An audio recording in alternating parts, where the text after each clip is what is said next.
Hello, and welcome back. It has been pretty much a month, I want to say, since I last streamed, and for that, I apologize. So let's talk real quick about some stuff. Not have this music going on. Can I find something a bit more down-tempo, perhaps?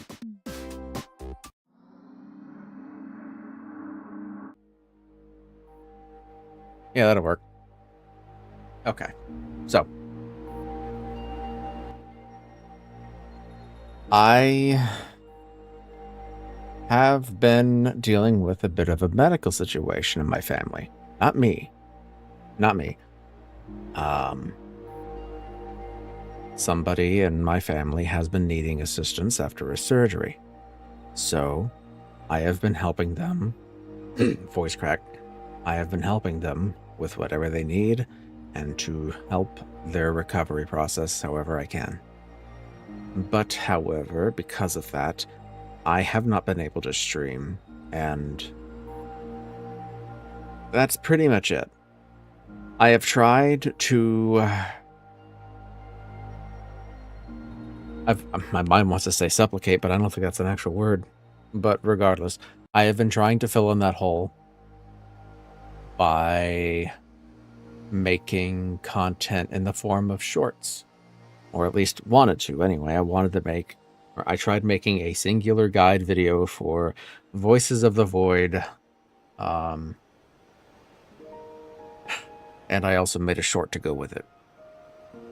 Those are up on my YouTube. However, I feel like when it comes to voices, I don't really think that would go anywhere. I asked around in the Discord, and the only person that really got back to me was the fact that there was already one person making all these videos out there. And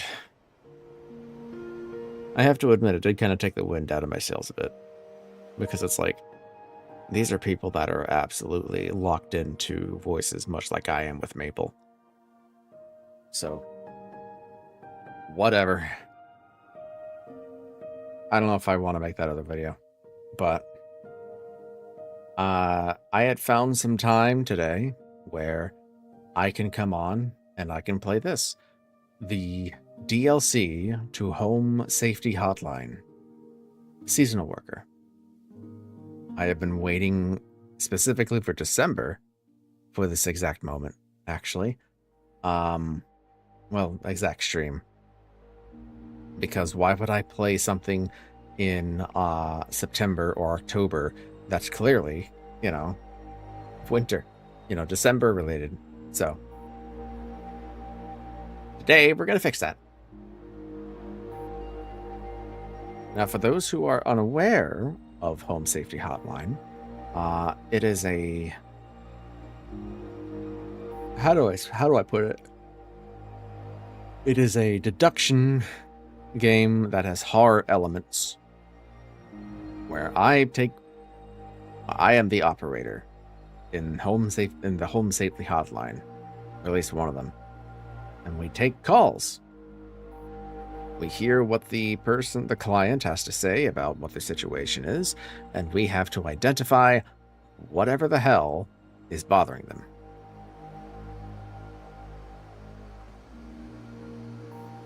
Seemed to do pretty well last time, though.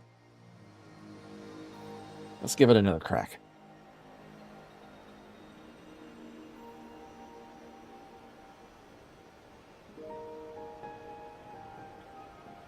I just gotta load this up.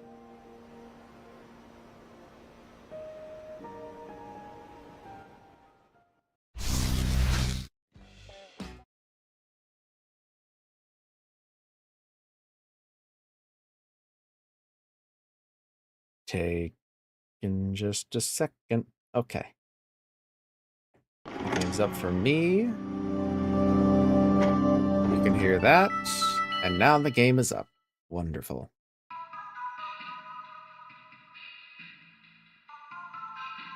In fact, let's try this. Yeah, so whenever I get a message, I'll bring this up. But for now, let's do this.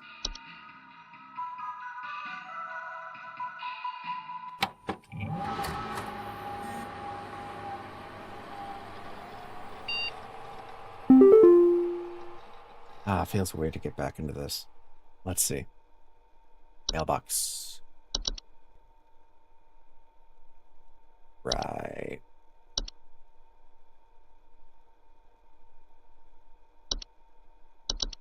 Options.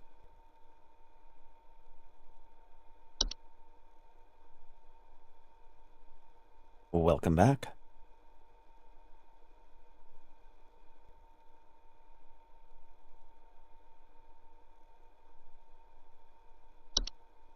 All right.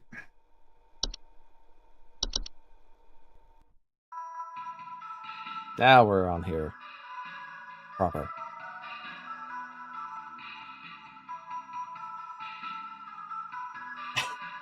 I'm digging the music.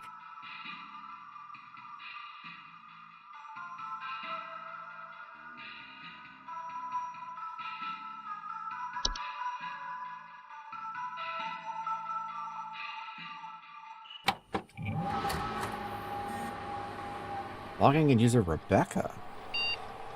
Interesting. It seems I'm not the original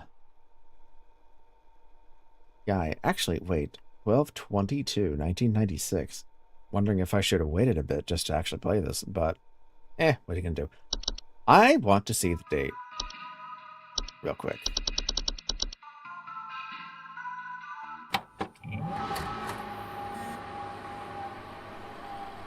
I could have sworn the main game takes place in April. Okay. So I guess in the base game, I'm guest 036, while in Seasonal Worker, I'm someone named Rebecca, and it takes place about 6 months after.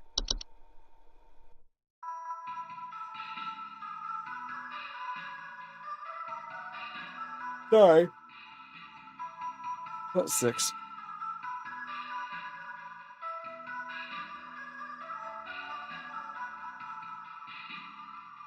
Nine. No, I don't know anymore.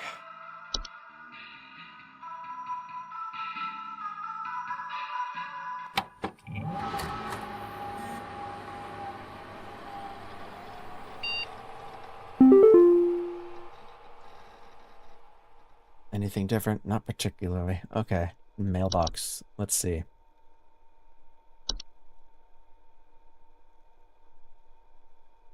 There's an old school Maple public test event next month. Don't think a golem can fit in the cafe. I was so happy to see announcements. Wow, I really did a Pepsi already, don't I? Stage fright's making me yawny. Before we get into it, I guess I can chat about the Maple thing. Yeah, that's cool that there's a public playtest, but why in God's name would they make it in another like a location-based thing?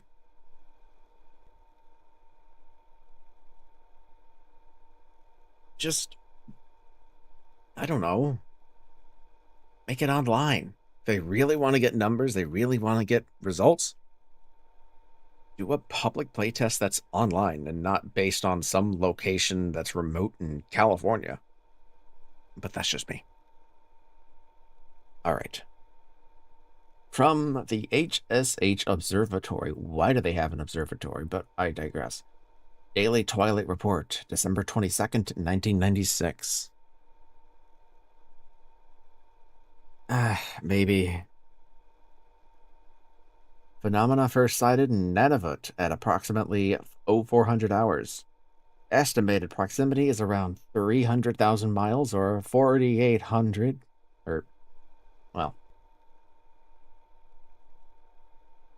482,000 kilometers. Low to moderate risk. IDX-12. Twilight phenomena sighting. They act like first. I don't know. I'm trying to make a big read on this, but I'm also not trying to overthink it. But if this is Aurora Borealis at this time of year, in this part of the country, at this time of day, localized entirely in the sky.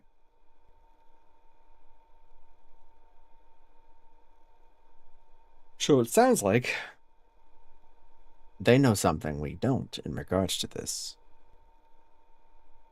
Yes. Rodney. Rebecca. Dog. I heard you were back in the office today. You aren't going to forget about coming to say hi to your best pal Rodney from IT, are you? You know you wouldn't dare forget. Remember, I got serious dirt on you, dog. Some of us actually remember last year's Christmas party. XD. Anyway, glad to have you back. See you around, Rodney. Well, that's not troublesome. Corporate, welcome back. Rebecca, all of us here at HSACE are ever grateful for your annual service during one of our busiest and most vital work weeks. While we only get to experience your talents for 1 week every year, we want you to know that you are highly valued here and on an important member of the HSH family.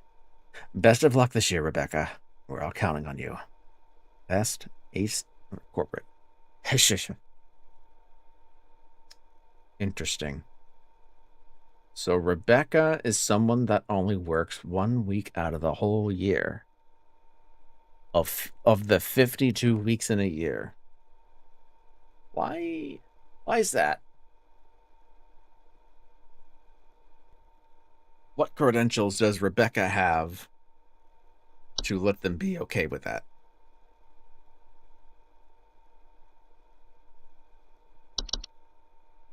And why am I in her hot seat now? I'm just some schlub. Cheer levels? Oh boy. Welcome, employee. Oh, great. Here we go with this again. Right, okay. Let's do that.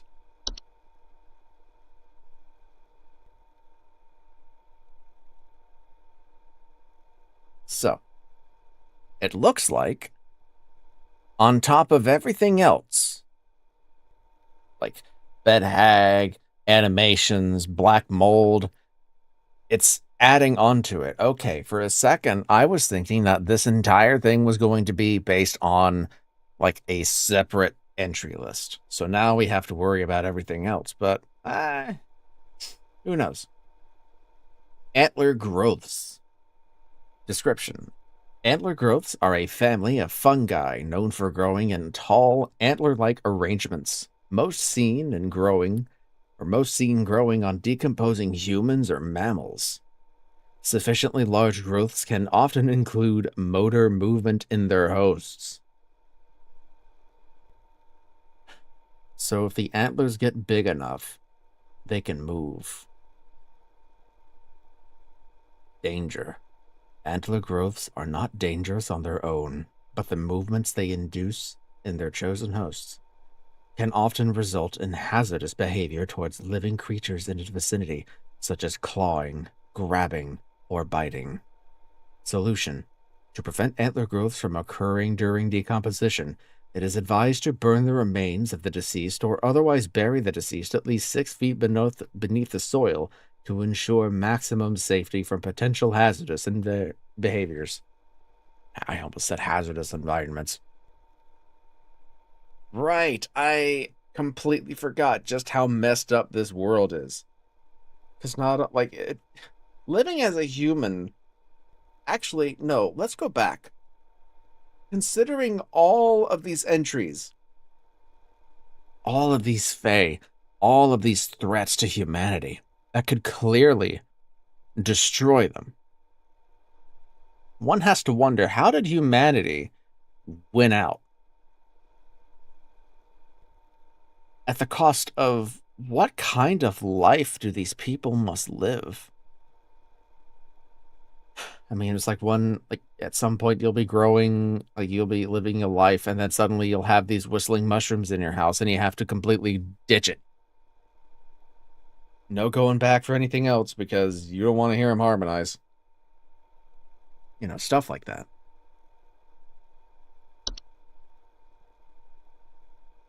Avalanches are about.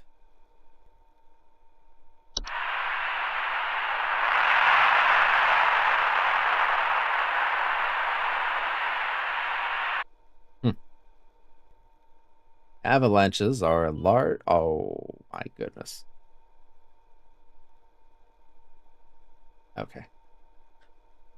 Avalanches are large quantities of rapidly moving snow, usually occurring in steep, sloped environments such as the mountains or hills. Homeowners experiencing an avalanche often report shaking, thunderous sounds coming from above, or sudden burials. Avalanches are highly dangerous to most mammals or humans caught in their wake, as a direct impact will often instantly crush or maim soft-bodied creatures. Avalanches can also quickly bury or blockade entrances or windows to a home, burying those inside and potentially leading to asphyxiation. At the first sign of an avalanche, homeowners are advised to stay indoors, preferably away from windows, and wait for the avalanche to pass. If buried, homeowners are advised to make contact if possible and await rescue. Homeowners can increase their chances of survival by refraining from burning away precious oxygen via starting fires or screaming.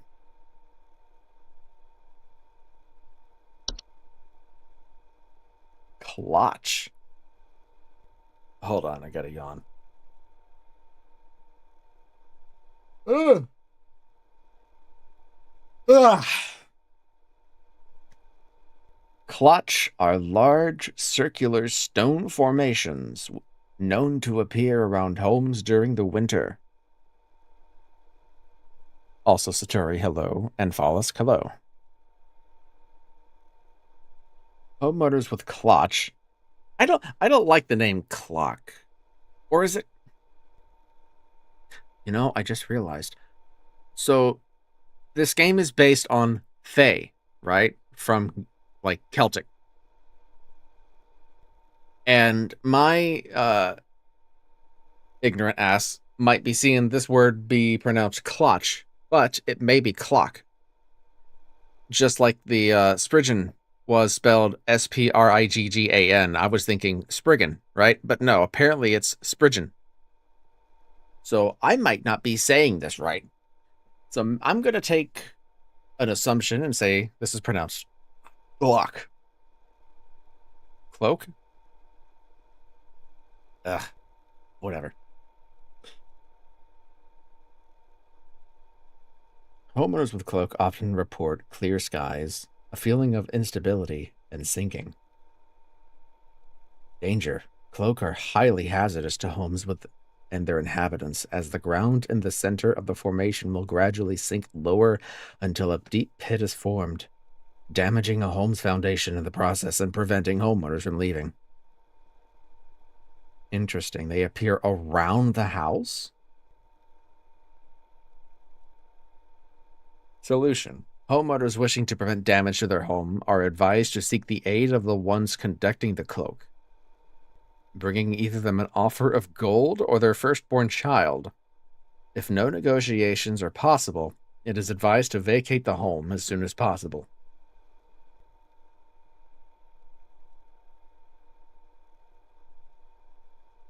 How do you even find them? Dwarves! Oh my god. Look at these goobers.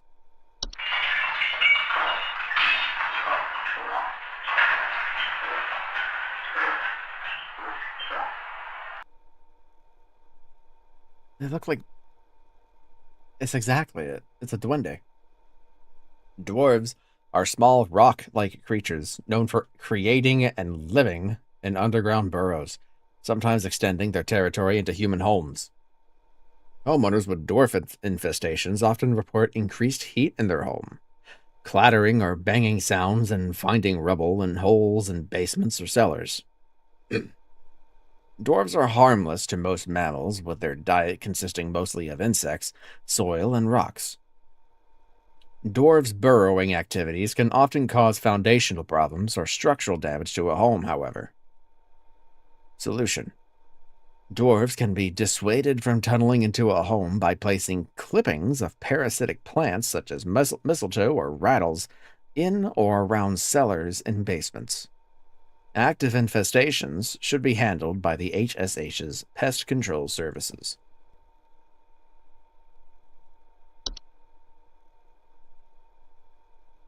Elves. They're hidden in this. I can tell.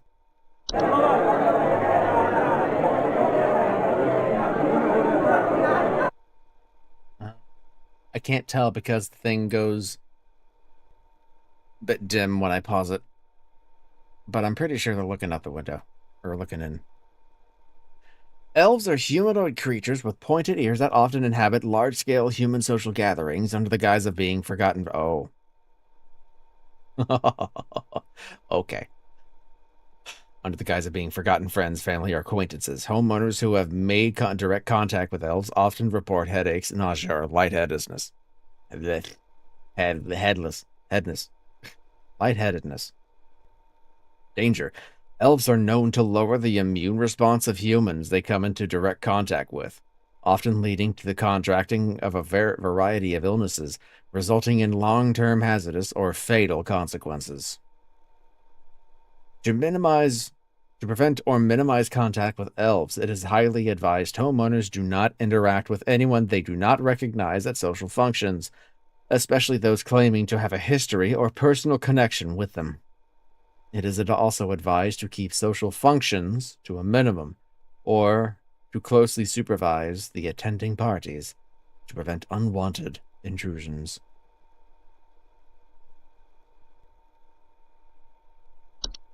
False carolers. The one that they sell the game with. It's on the key art.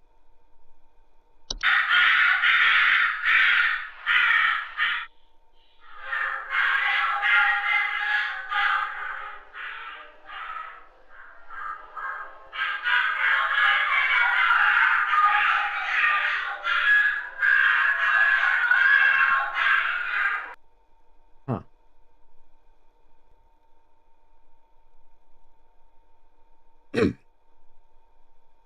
False carolers are flocks of feathered humanoid creatures draped in many layers of clothing that are known for singing their pleasant singing vocalizations and for approaching the entrances of homes after dark.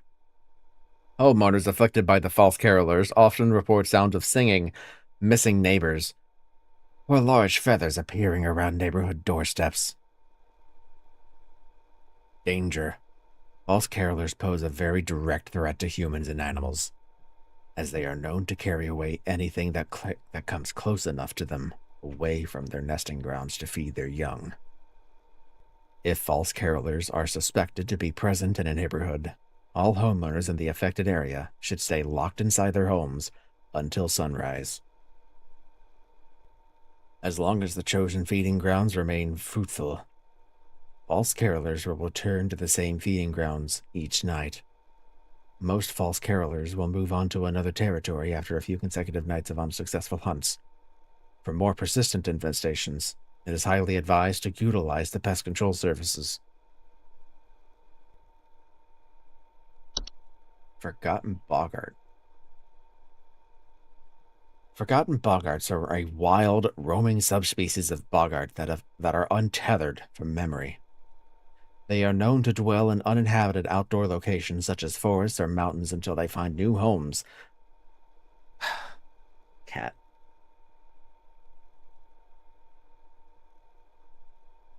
Until they find new homes with those that are capable of witnessing and discussing. 1 second, please.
Ah, that's what I was expecting to happen. There we go. And just for the hell of it, let's bring this back up. Oh.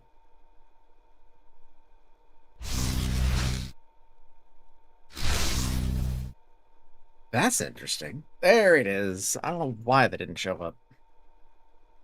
Cool. I should have hit that button when y'all were chatting earlier. Okay. Let's start this again. Forgotten boggarts are a wild, roaming subspecies of boggart that are untethered from memory. They are known to dwell in uninhabited outdoor locations such as forests or mountains until they find a new home with those that are capable of witnessing and discussing them. Homeowners that have attracted a forgotten boggart often report strange sightings and an obsession with the discovery.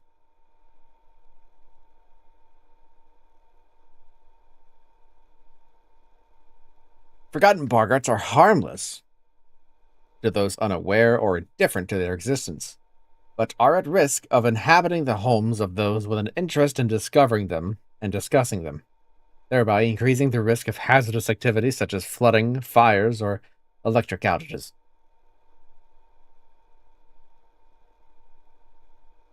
It is advised homeowners do not dwell on the possibility of nearby forgotten boggarts, any forgotten boggart sightings, or on any thoughts of forgotten boggarts to prevent them from inhabiting one's home. Never speak of a forgotten boggart. Ignore their asses. Fuck 'em. Mountain Warlock. Fuck! I wasn't done.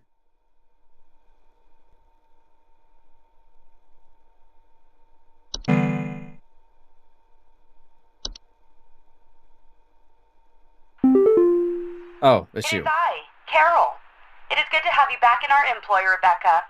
Thou art a lifesaver every season, and thy yearly return is appreciated as always. I, of course, have no need to tell you how things work here, but I will remind you that we are hosting our annual office Christmas party again the day after Christmas. It would please me to see you there. We're all counting on you, Rebecca. No pressure.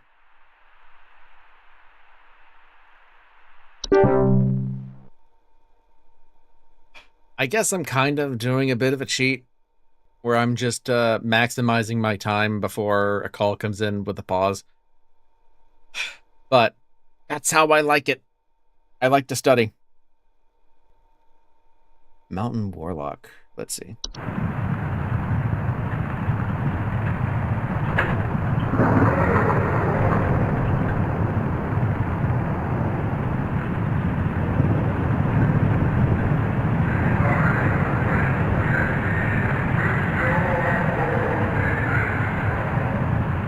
Oh.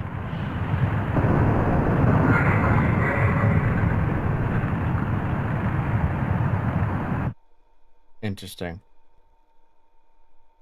Mountain warlocks are humanoid creatures resembling elderly human men.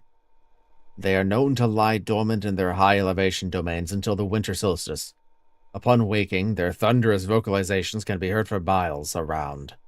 Homeowners affected by warlocks often report echoes, rumbling, shaking, or occasionally avalanches. Mountain warlocks are highly territorial and pose a direct mortal danger to any humans or animals that will settle or wander near a domain. Their earth-shaking incantations can additionally cause severe damage to a home's foundation. Mountain warlocks cannot be safely removed by human force, but due to their severely dangerous presence, it is highly advised that homeowners utilize the pest control services as soon as possible. Now that I would like to see.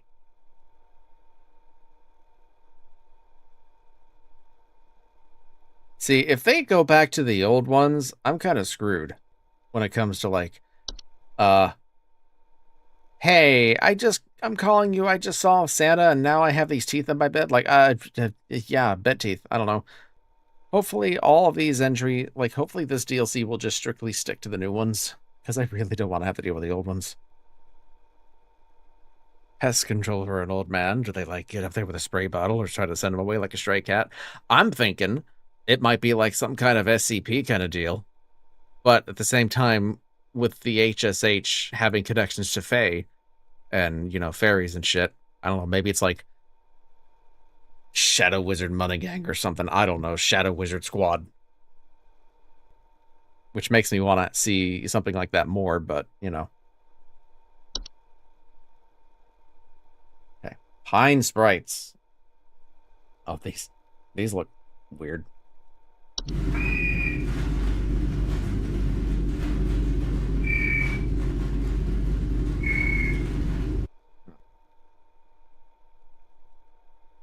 Pine sprites are a small green subspecies of sprite known for inhabiting pine trees. Homeowners with pine sprites often report rustling sounds or finding pine needles and sap in strange places. Pine sprites are harmless if left to their own devices, though their behavior can turn hazardous if their home is disturbed. They have been known to sometimes cause fires or electrical shortages when electrical devices such as lights are introduced to their homes. Pine sprites keep their chosen homes for the entire 160, 180-year lifespans, so it is advised to avoid disturbing them by refraining from decorating any trees they may have inhabited. Homeowners may also choose to safely relocate an inhabited tree away from their home by utilizing the pest control services.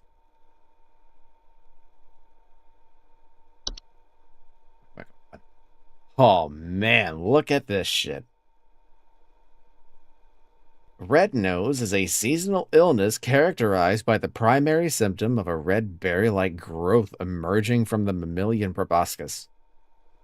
The most commonly occurs in wild animals, but can be transferred to human via the spores it releases once blossomed.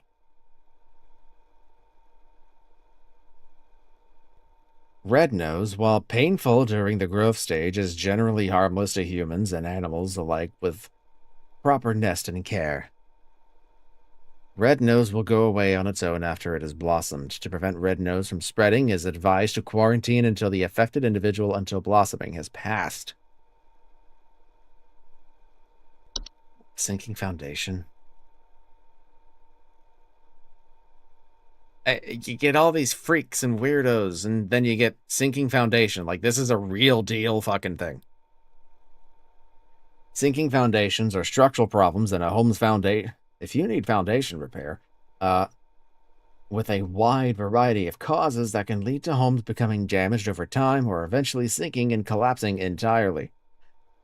Homeowners experiencing sinking foundations often report cracks in the walls or ceilings, uneven floors, or drains not working properly. Sinking foundations present a severe and mortal danger to both a home and its inhabitants, as their instability and eventual collapse can cause a wide variety of hazardous situations to those entrapped within. Homeowners with sinking foundations are highly advised to immediately utilize the HSH's foundation repair services to prevent further damage or collapse, whose situations may vary depending on the root cause.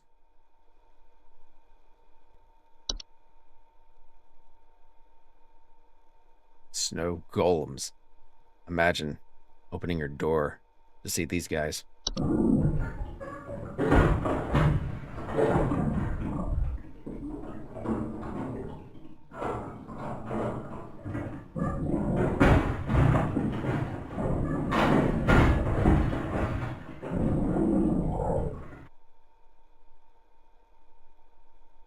Snow golems are large, humanoid mounds of snow that are capable of moving on their own. Homeowners experiencing snow golem infestations commonly report wet floors, power outages, recently faulty or broken heaters, or strange snow formations outside the home. Snow golems can prove hazardous to humans in a variety of ways. Their tendency to target home heaters, especially during hazardous freezing weather, can cause medicinal issues such as frostbite or hypothermia in the affected homeowners. Direct contact with a snow golem while it is in pursuit of its target is also frequently fatal. Solution: when caught early, snow golems can simply be removed from a home by turning up the heat in a home to speed up the melting process and blocking easy access to home heaters or fireplaces. If snow golems succeed in removing potential heat sources from a home, it is highly advised to utilize the HPCS.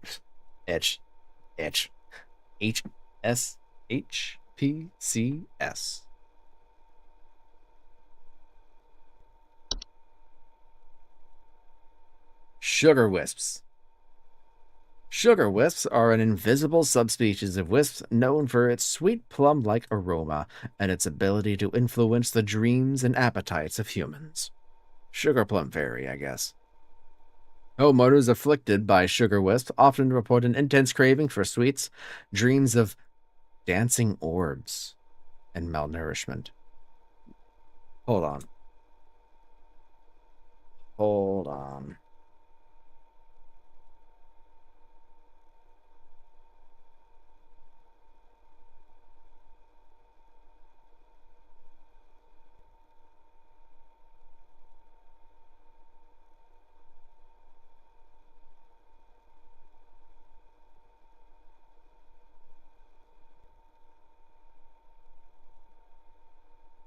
Let's see.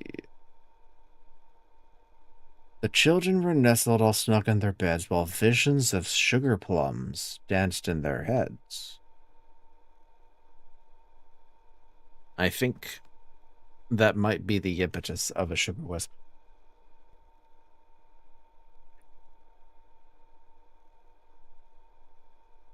They can be quite hazardous to human health thanks to their influence on their victims' preferred diet. Sustained exposure to sugar wisps can lead to mild to severe medical problems ranging from tooth decay and diabetes to starvation. Sugar wisps can be dissuaded from influencing their chosen victims by blocking access to their victims' sense of smell. Homeowners are advised to utilize nose plugs or a similar apparatus while they sleep until the sugar wisp eventually departs on its own. Time wisps. Interesting. These are a subspecies of wisp that appear as faint, candle-like objects with a friendly visage. They are known to temporarily displace objects and persons in time and are most active at night. Homeowners that have experienced time wisp often report feeling a newfound gratitude for life, a better to desire to better themselves, or an immense existential dread. Oh no. Time wisp's tendency towards temporal displacement, while sometimes beneficial, can often result in causing intense anxiety or stress in those that have witnessed their fates to be.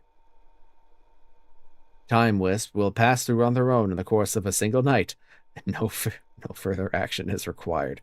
Ah, yes. The ghost of Christmas past, present, and future. Okay. The twilight. That's exactly what I was thinking what would happen. The twilight is an annual, reoccurring phenomenon known for its diet of fear and suffering. Should it find sufficient satiation, these cravings during the time spent in our cosmic proximity, it will proceed to consume all things that dwell above and below the soil. The twilight is a severe existential threat to all living things, so long that it finds sufficient feeding material. Its hunger should avoid being sated at all costs. The twilight should be kept from its desires at all costs until it moves past. To prevent its feeding, all manner of fear, agony, and suffering should be avoided or mitigated at all when possible on the calendar days of its proximity between December 21st and December 25th. It is also advised to spread as much cheer, celebration, and merriment during this time as is feasible. Okay. I get it now. So here's what's gonna happen. That email that was received in Rebecca's mailbox that is sent out by the HSH Observatory monitors the twilight. Most everyone sees it as the aurora borealis. But I presume if the cheer levels of everyone on Earth get worse, then that twilight gets stronger. And then everyone goes if it gets to a certain point. And that's why you're dropped here on December 22nd. Get 3 days. You do what you can. You make sure cheer levels are acceptable. And then you go to the party. And then you fuck off for the rest of the year, I guess. Well, the next year, anyway. All right. That's what the game's plot, or that's what this DLC's plot is. Got it. Hit me.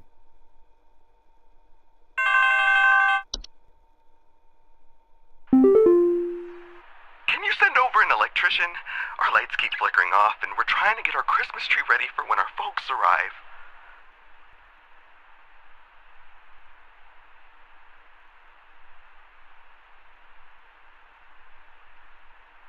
Please hold. Oh, it's even got Christmas versions of the hold music.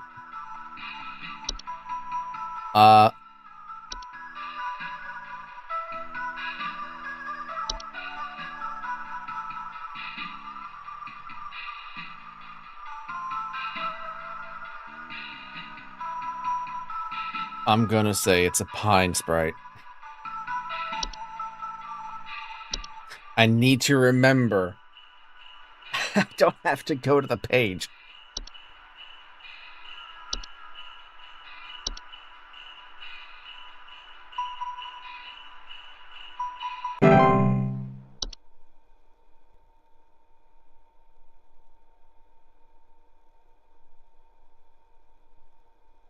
Christmas. Okay. It's huge! I saw it scurry into the cupboard. Expect for more! Send someone over quickly! That's a rat. Please hold. Oh, wait. It's a mouse.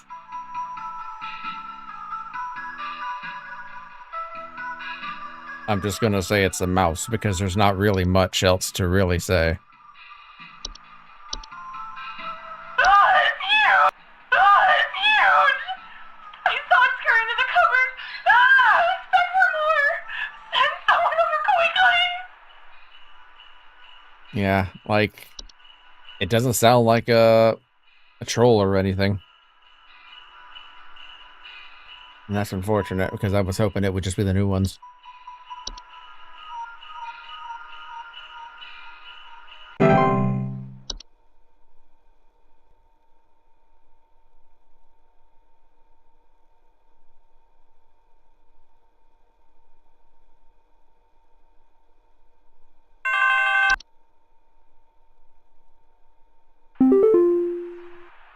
I think some kids are building some forts on our property.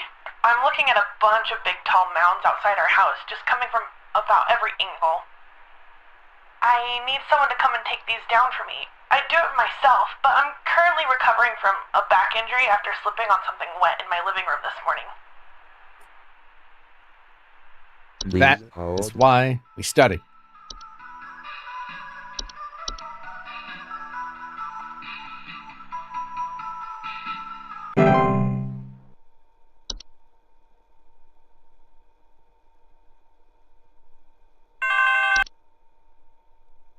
The wild man is real. I've seen him. I've seen him. I know you people know about things like this. I know what you really do. I have photos. We can get these out in front of the public. The people need to know. Please, help me get this out to the world before it's too late. I know he's been tracking me.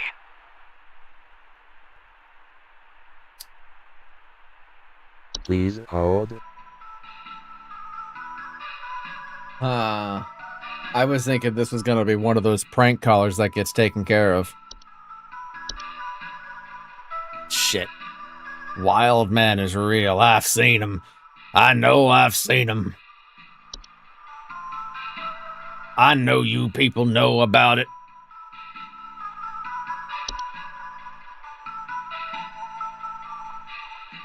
Someone's obsessed with being known about.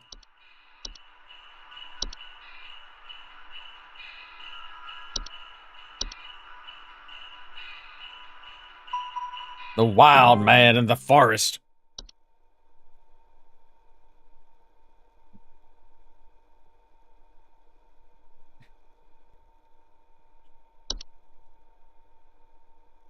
I'm terrified to see that drop because I fucked up on like one thing.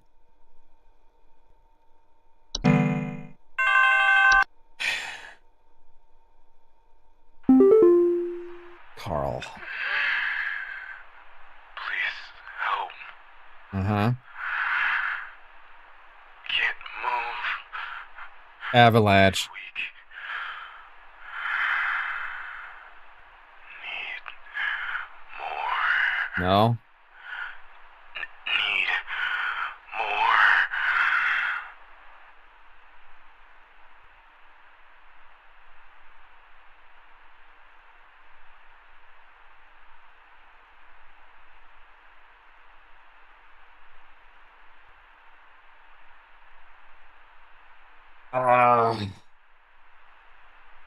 Yeah, I was gonna say, this sounds like you're in a diabetic coma, my guy. Please hold. I don't think you can do much.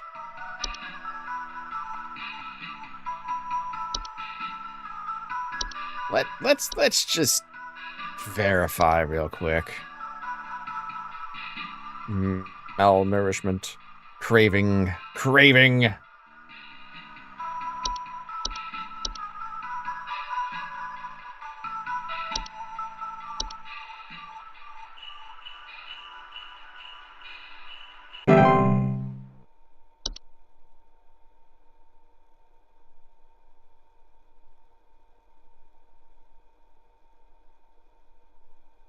Oh, waiter, more diabetes, please.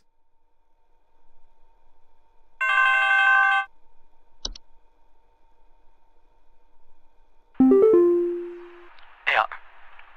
So, there's strange noises coming from our basement. Basement, I you don't know say. what's down there, but I can hear it. Sounds scurrying like around, dwarves. making little scratching noises at night. I don't dare go down myself, but my wife said she found little round pellets or something down there.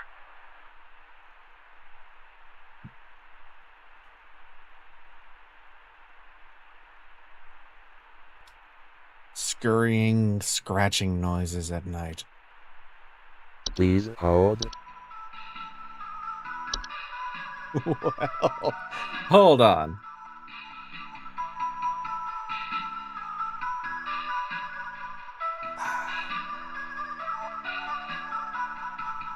Attics, not basements.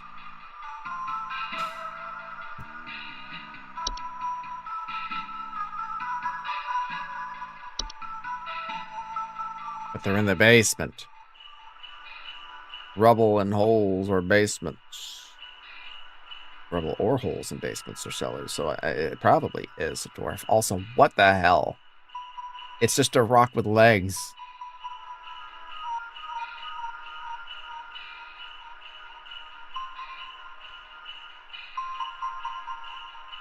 Anyway, I'm gonna hit dwarves.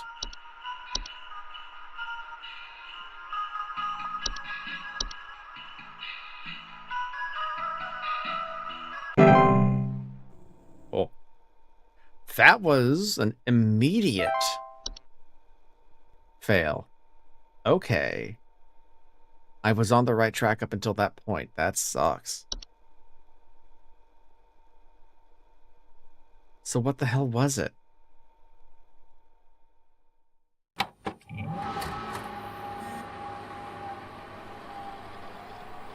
It had to have been raccoon.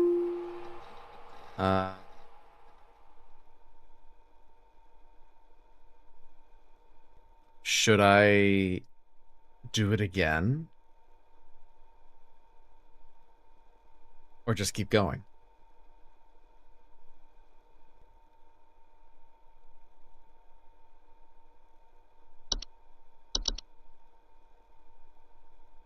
Rodney, check this out. Dude, did you see this yet? Everyone keeps forwarding this to me. I can't tell if they're taking it seriously or not, but either way, it's hilarious. I thought you'd get a kick out of it. Stop! On this day, December 23rd, 25-year-old Alice Perry fell into a lake and drowned while ice skating. If you don't forward this to 5 other people by tonight, you will drown in the next lake you visit.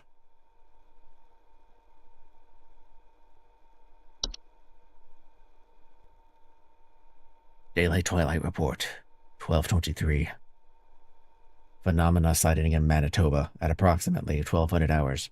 Estimated proximity is around 100,000 miles. Moderate risk profile.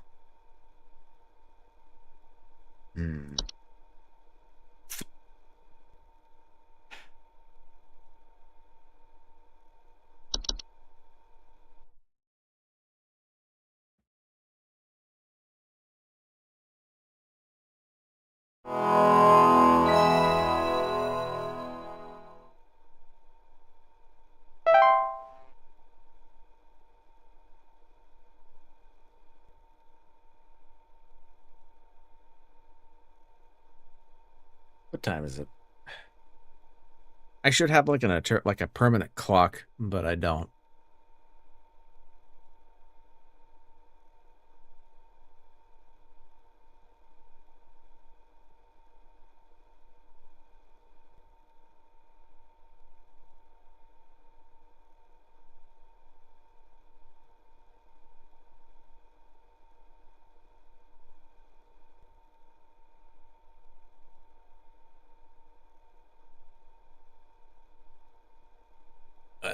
I have to take a look at some stuff going on in the Discord, and it's like people are predictable. Why? Why must they be predictable? I don't get it. But it's not as bad. You don't even have to say anything. Oh. Do we have anything new today? No. Unfortunate. Greetings, Rebecca. It is Carol again. There have been reports of some new activity, so we have gone ahead and made some new information available to thee. Oh. I pray things are going well thus far. Thou knowest as well as I what is at stake. I do hope to see thee soon, Rebecca. So why is Rebecca so important to keeping the Twilight at bay for the next few days? Oh, there's the new shit. Oh shit. Okay. Frost wisps. Frost wisps are a subspecies of wisp that commonly take on the appearance of semi-transparent crystallized orbs. Homeowners suffering from frost wisps often report shivering sensations, a chill in the air, otherwise warm places, and sudden lingering thoughts of their own mortality. Frost wisps are harmless to most mammals and humans in the vicinity as long as they keep their distance. But direct contact with a frost wisp can cause hazardous effects such as frostbite. They will remain in a home so long as homeowners continue to linger on dreadful thoughts such as mortality or the prospect of decomposition. Homeowners are advised to distract themselves with any manner of cheerful activity, food, or friendly company to keep such thoughts at bay. For more persistent frost wisp infestations, it is advised to utilize, you know what?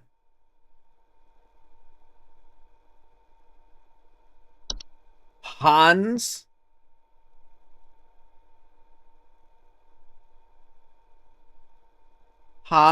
is a human-shaped husk of cloth, rags, and straw, known for sneaking into the homes and domains of the affluent wealthy, and fortunate. Homes occupied by Hans commonly suffer symptoms such as the appearance of strange markings, the faint sounds of rustling, or occupants suddenly behaving abnormally. While Hans does not directly harm those he crosses paths with, Hans can negatively impact the lives of homeowners should he complete the process of occupation. Occupied human adults may commit acts that they do not condone, including more hazardous behavior such as murder, debauchery, or arson. Homeowners should swiftly evacuate any home suspected of Hans's occupation. Should a family member or loved one be successfully occupied by Hans, it is advised to contact pest control immediately. If it's one singular entity, why the hell are they just letting him go? Lucy. Freaky.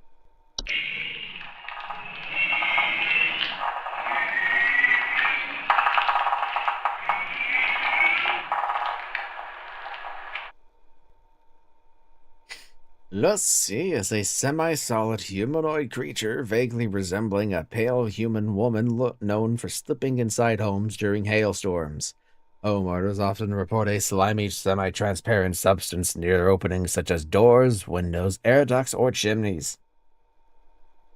Lucy can be quite hazardous to any humans or pet that crosses path,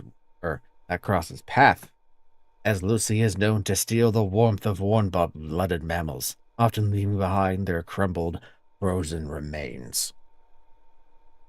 It is highly advised to quietly hide all warm-blooded inhabitants of a home if Lucy is suspected to be present, and wait patiently for it to pass through on its own. The mayor. Peter, the horse is here.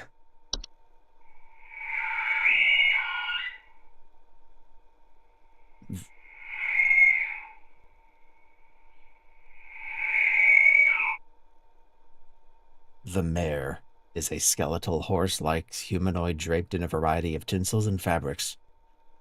It is known for its distinct song-like screeching and its tendency to approach the entrances of homes after dark. Homeowners often report the sounds of wailing, screeching, or singing. It poses little to no danger to humans or animals, but it has been known to consume large amounts of the home's food or beverages if invited inside. The mare cannot be disrupted while feasting. It poses no direct threat to homeowners, and can either be invited to let in it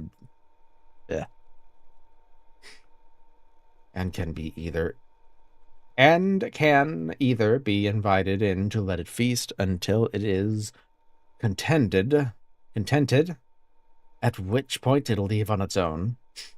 Or it could be safely ignored if homeowners are willing to bear with the noises that it creates for a few hours.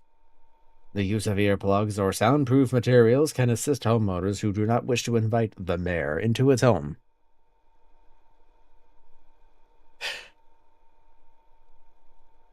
AxeChris. Come on.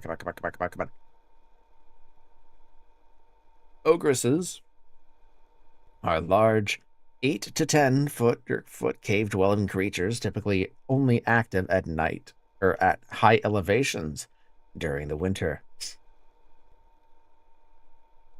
Homeowners typically do not experience an ogress directly, but rather report other consequences of its presence, such as Yule men or Yule cats.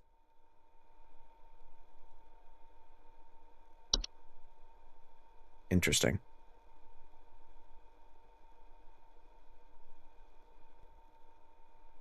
In some rare instances, an ogress will see fit to visit a home if they fail to acquire their targets through other means.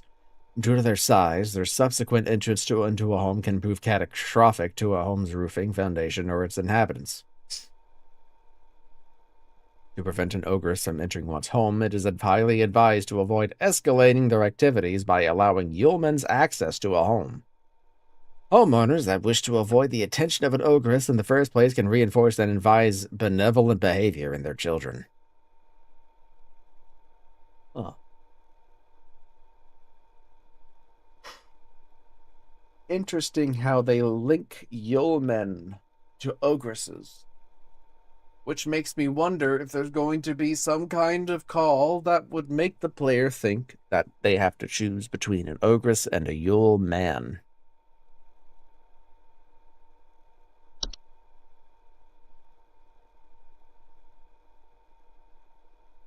Winter fur. Winter fur is a highly contagious seasonal virus known to cause the rapid growth of white hair-like follicles across an infected individual's face, body, and eyes. Full coverage is expected to occur within the first 48 hours after infection.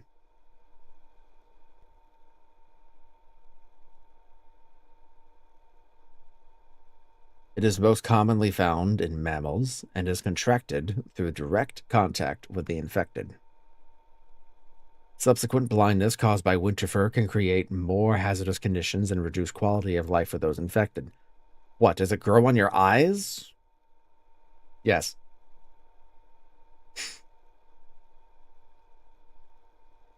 Winter fur is also known to attract other dangerous pests, such as any variety of ticks or fleas. Once winter fur has completed its growth. Oh, I can see it now. It's a face. Oh, shit.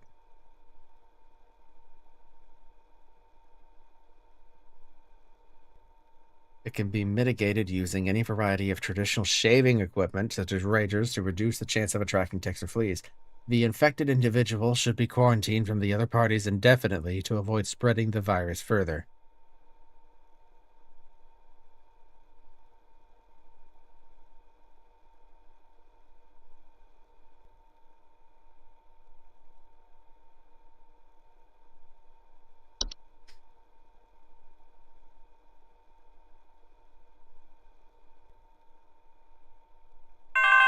Fuck!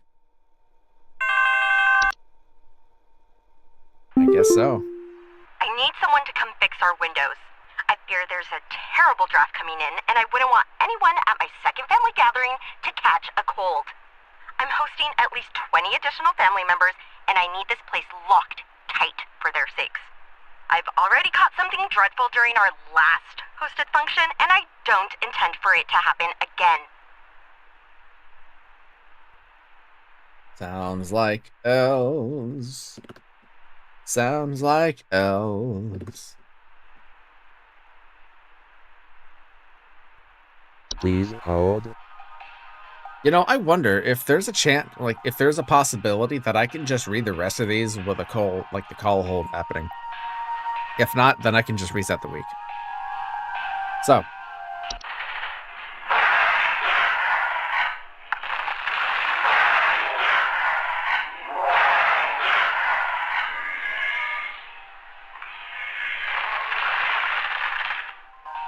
Yule cats are large, feline-like creatures known for prowling populated, high-elevation areas during the winter.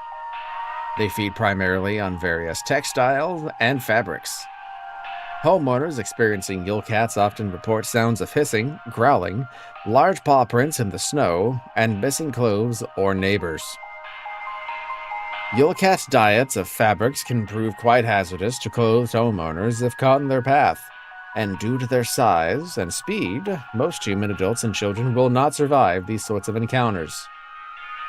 Yule cats' strength also allows them to easily break into homes in search of food if they are sufficiently hungry, damaging doors and windows in the process. If a Yule cat is suspected to be active in the area, homeowners should take quick action to leave out a variety of fabrics and textiles within a safe distance outside of the home.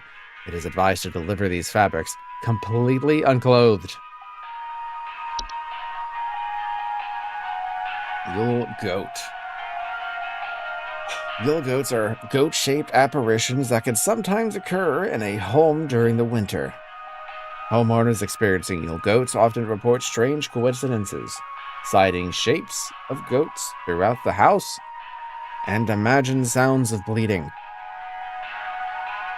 Yule goats are not directly harmful to humans or animals, but their prolonged presence can often cause paranoia or sleep deprivation in affected homeowners, which can sometimes lead to careless household accidents such as fires. This hold music isn't doing wonders right now.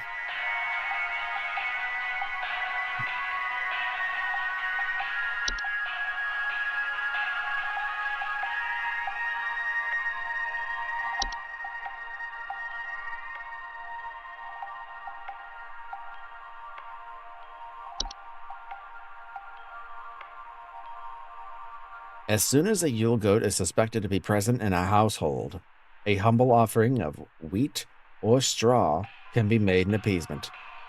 For more persistent infestations, it is advised to utilize the pest control services. Yule men. Oh boy. Coneheads.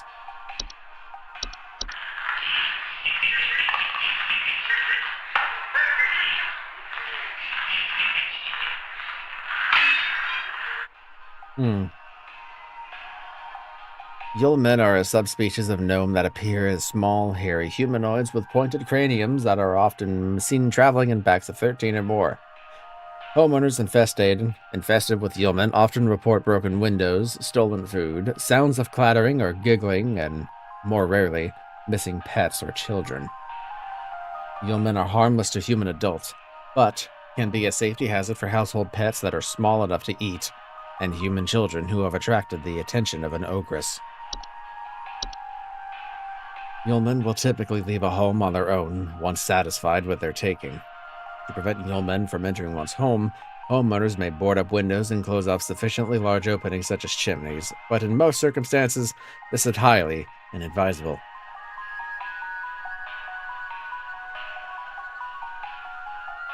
I'm going to stop right there.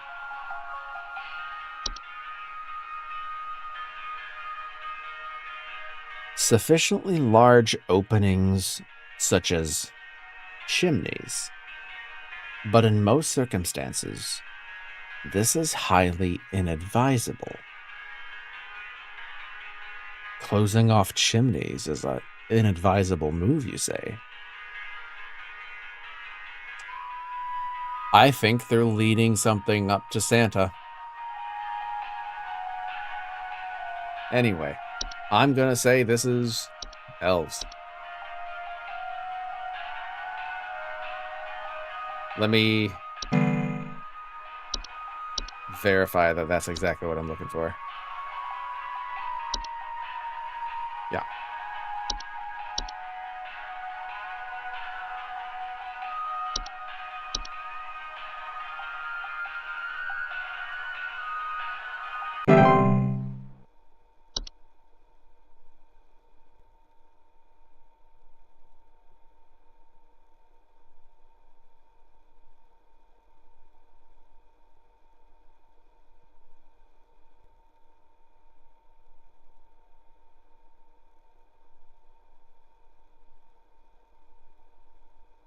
Next. Please.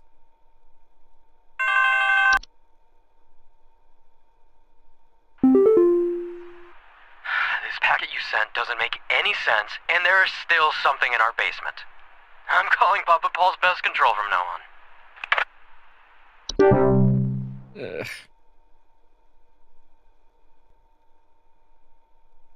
I have to know what the hell that was.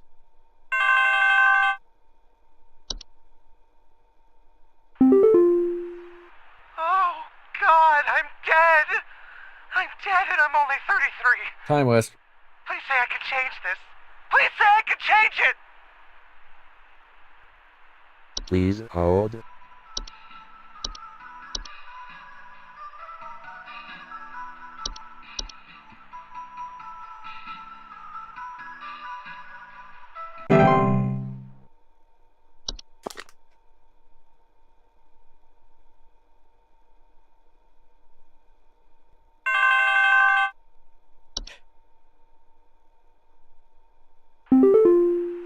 There's some kind of dying animal in our yard. Can you send someone out to put it out of its misery?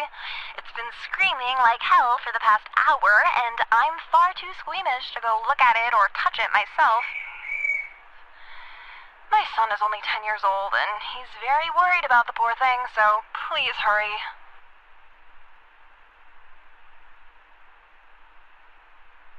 Please hold. See, I like this because this is the second time now where I've heard noises in the call that actually give credence to like needing the playback recording being hit. Now, I'm going to say this is the mayor. There's some kind of dying animal in our yard. Can you send someone out to put it out of its misery? It's been screaming like hell for the past hour, and I'm far too squeamish to go look at it or touch it myself.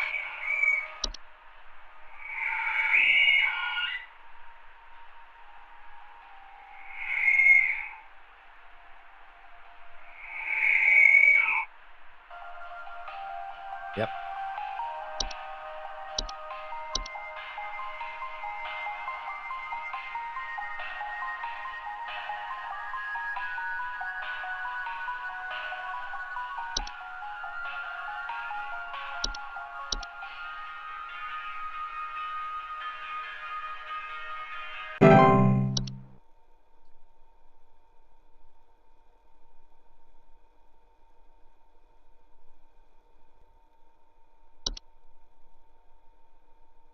Freaky ass mountain warlock man. Ah. Ugh, I think Betty's cat is on the prowl. Yo, I cat. need someone to come put that beast down. First, Betty doesn't show up to the PTA meeting this week, and now it seems her cat is on the loose again, leaving its disgusting feastfuls of feathers behind on neighbors' porches. Oh. Feathers on porches. Betty's gone. Sounds like you have a case Please hold. of false carolers.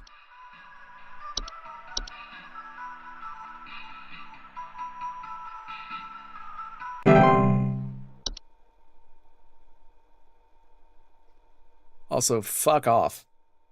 Having to put a cat down just because you don't like it. Hell no. Oh, the face is there. Cool.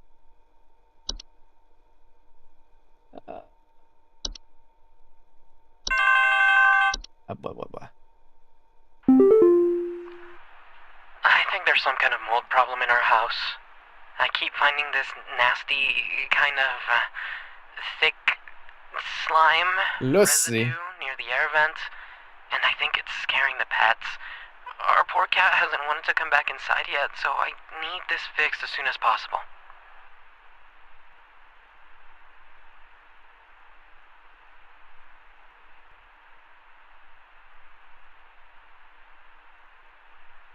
Please hold. At least I think it's Lucy.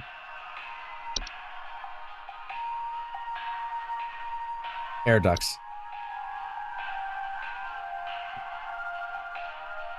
Slimy, transparent substance.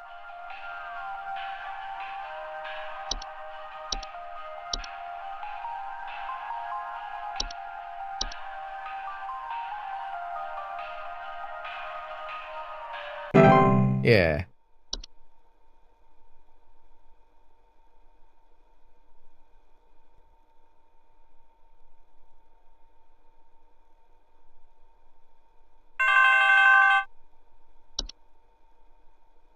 Oh my god, I think there's an avalanche outside!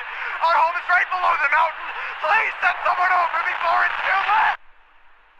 What the fuck? Gee, I wonder what it could be. Please hold.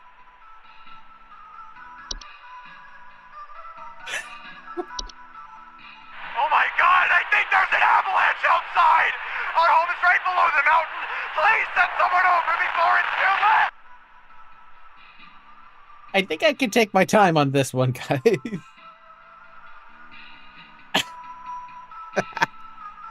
Fuck. All right.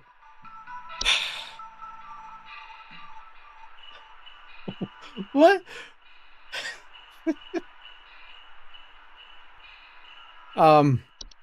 What if this was a fake out? Like, yeah, of course there's an avalanche outside. Sure. But what if it's actually the result of a mountain warlock, and that's why you're having the avalanche? Maybe you need to take a look into calling our pest controls to prevent you from having avalanches in the future.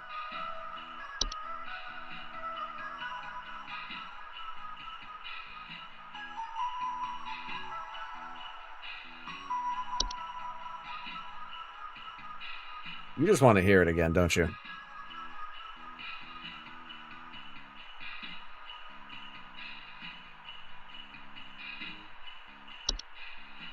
Oh my god, I think there's an avalanche outside! Our home is right below the mountain! Please send someone over before it's too late!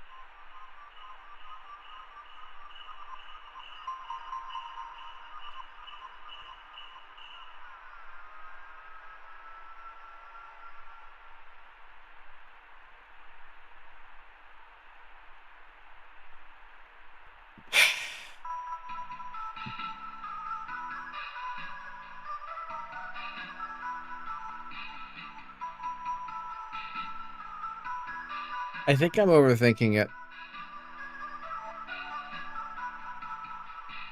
But if I get the wrong fucking answer, I'm gonna be mad and I'm gonna reset.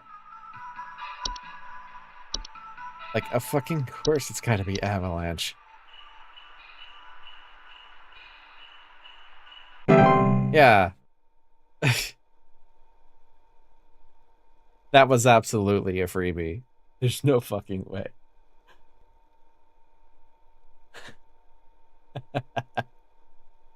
Ah.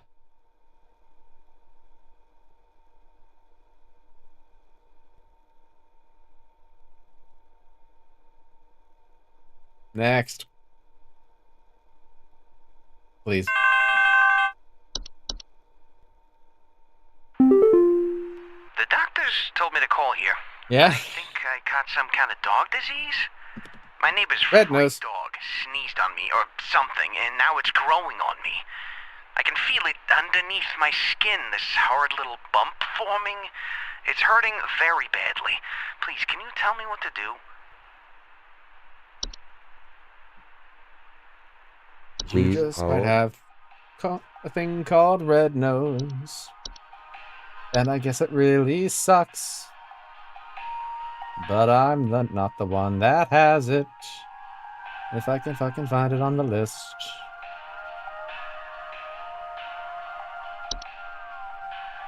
Here is the information brochure.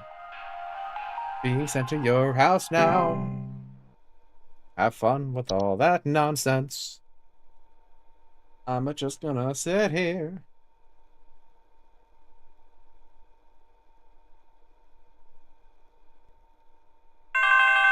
I was yawning and stretching. Oh.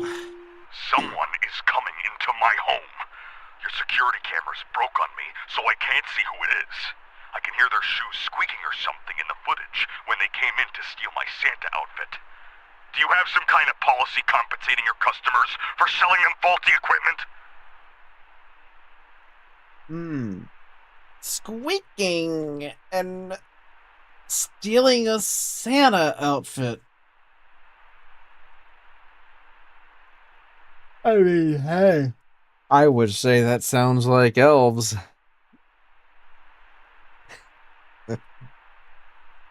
Or maybe it's Hans? Please hold. No.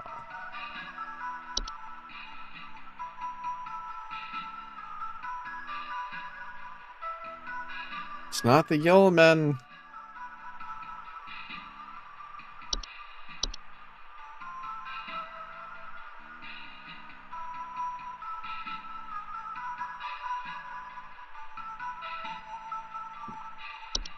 It's not the snow golems.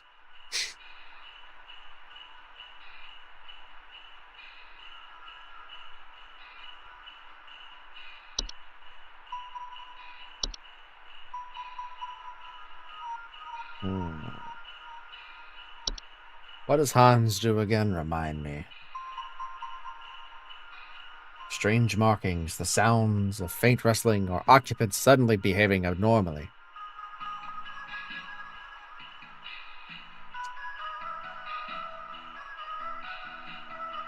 Certainly isn't a caroler or a forgotten Bogart.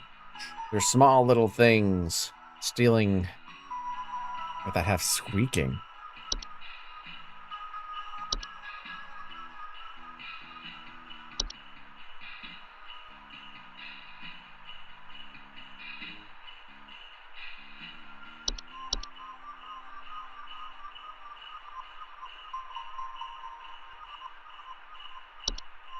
I'm afraid something's wrong here, because I don't recognize this entry. I don't recognize this hint. Like, they break security cameras, or they go past it. They steal stuff, but I can hear their shoes squeaking or something in the footage when they came in and stole my sound outfit.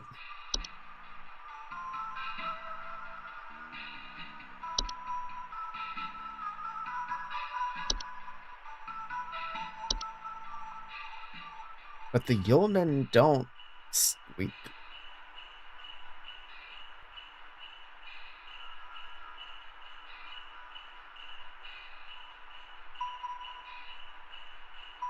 Maybe.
I'm wondering if there's a small chance that this is actually something I can't submit.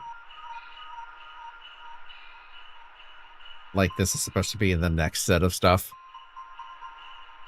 Because I genuinely don't have a fucking idea.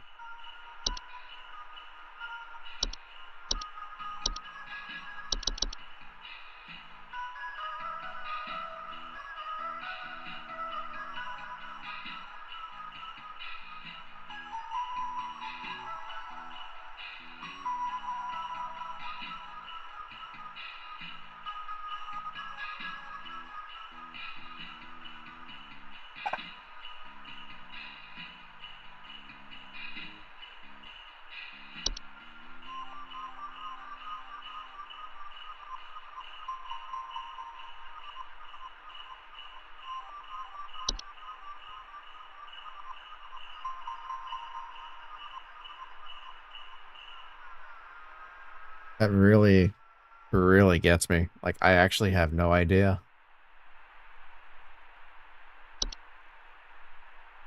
I'm gonna have to take it.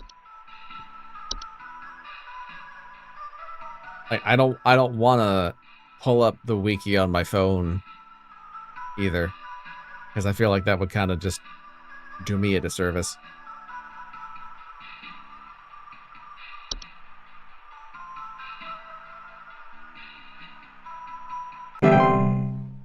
Yeah.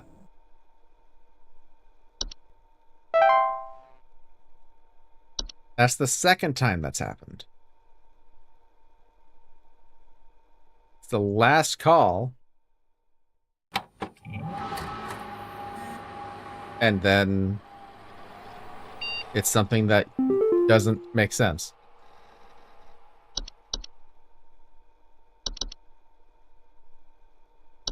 Heads up.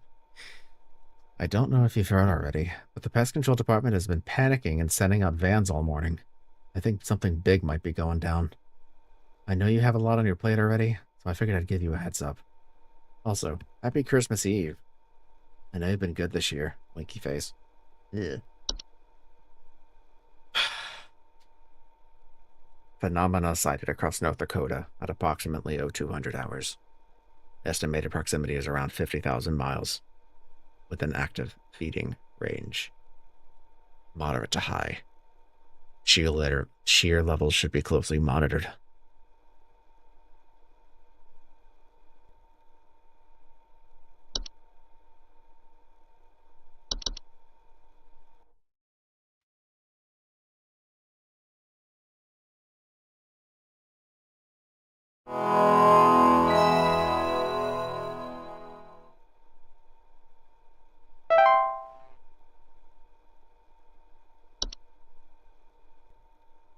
I mean, that's still pretty high, right? I would think.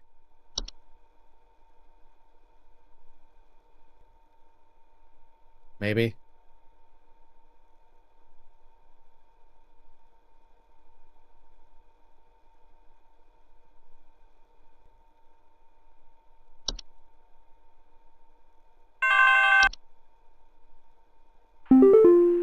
Hudson here, HSH Pest Control. Listen up. The Mouse King is loose, and it's our understanding he means to stir up trouble of the Yuletide variety. My boys are working around the clock to find him and stop him in his tracks before things get too hairy, but sometimes things slip through the cracks. Little things, if you get my meaning. If you hear anything strange, let us know as soon as you can. There's new data coming your way. Read it carefully. Keep those eyes peeled. Hudson out. Huh.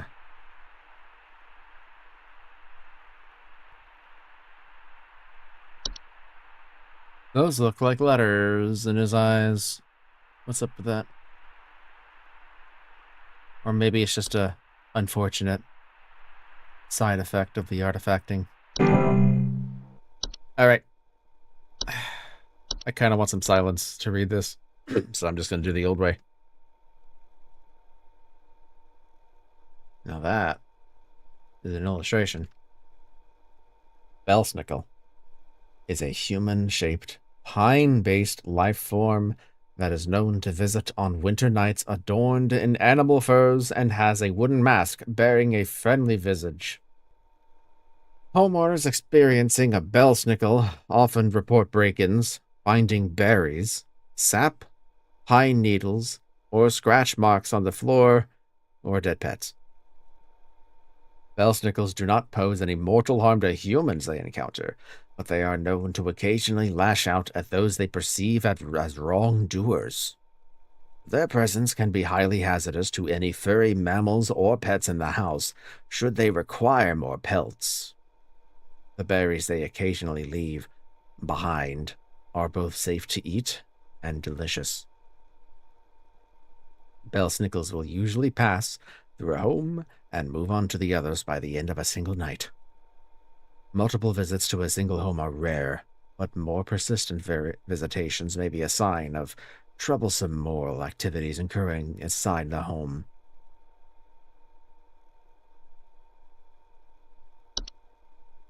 Man, I'm a cat owner. I really don't like the prospect of things just easily coming into the place and murking them. Like, that's kind of fucked. For the Maplers, seems that the patch notes came out. Interesting. If you don't mind me taking a slight small break for me to skim something.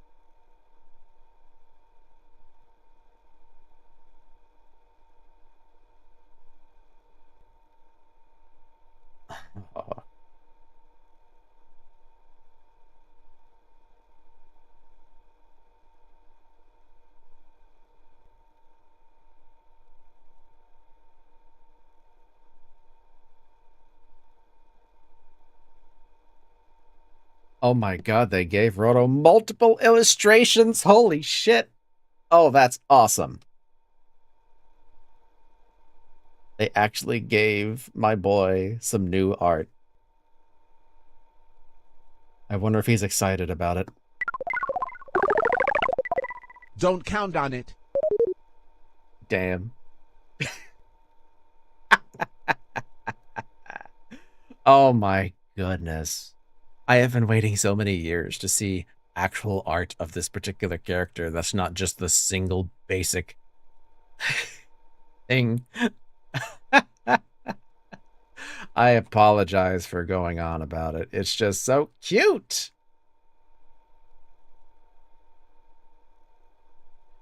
Oh man, I might have to use these in the video. I absolutely have to. There's no way. Also, I don't know what the hell it is, but it's like ShareX just takes forever to load nowadays, and maybe it's because of the, folders being so huge. I don't know what it is.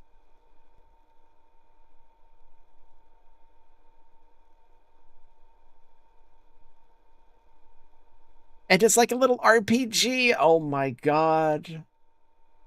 Oh my god. I haven't seen the nodes yet. Hold on. I gotta get another... get another picture.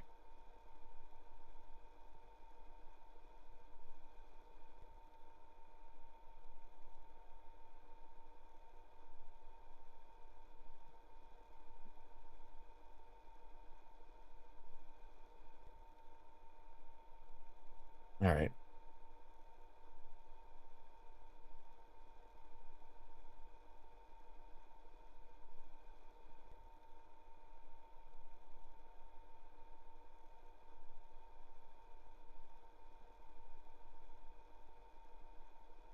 Wow.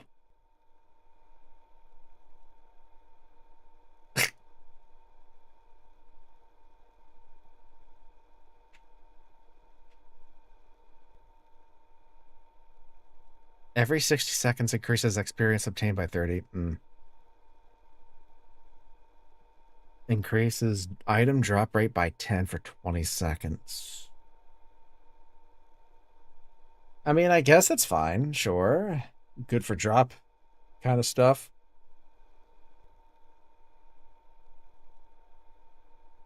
Sure.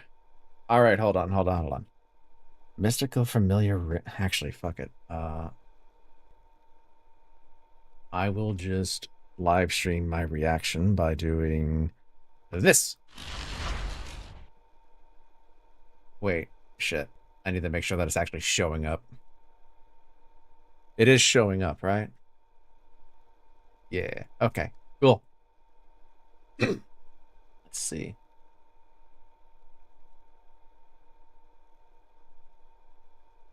Familiar ring box.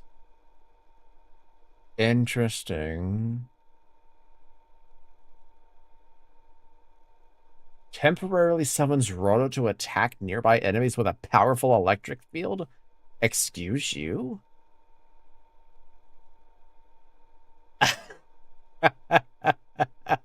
Oh, that's cute. That's real cute. Tradable with an account. Oh my god, they actually gave my boy content. They gave him content. Oh my god. And, dude, this is better than a WAP, I think. Does it stack with a WAP?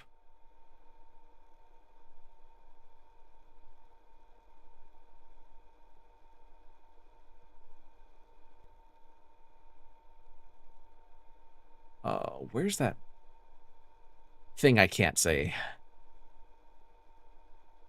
Like, that's actually huge. That is super huge. Mystic Frontier Shop. Roto Nodestone. Familiar booster pack. Yeah, whatever. 1 weekly? Fuck off. Suspicious Familiar 5K. Gold Frontier coin coupon. I don't know what that is. Silver. No cards, man. Why? That's unfortunate. I was really hoping that this would have been the way that they actually introduced permanent blue cards. All right.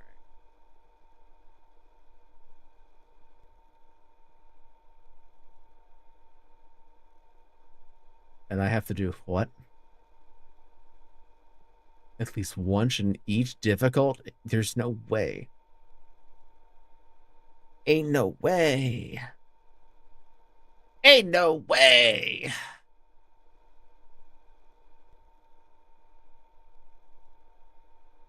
Oh, come on. That looks like a really cool profile. There's no way I'm getting extreme. Whatever, man. Trace restoration system improvements already? Shit. To help you track, a message will now display when... Oh, I see. It's a little tracker in-game. Practice mode. Defeating bosses in practice mode now count towards completing trace restorations. Okay.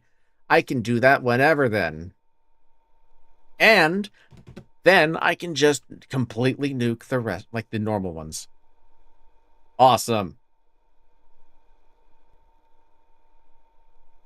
The maximum number of points that can be accumulated has increased to whatever. To restore a turn. Oh, interesting. You can replace you can restore Brilliance and Eternals? Huh. You know what? Brilliance, I can understand, but that takes forever, dude. It's just numbers.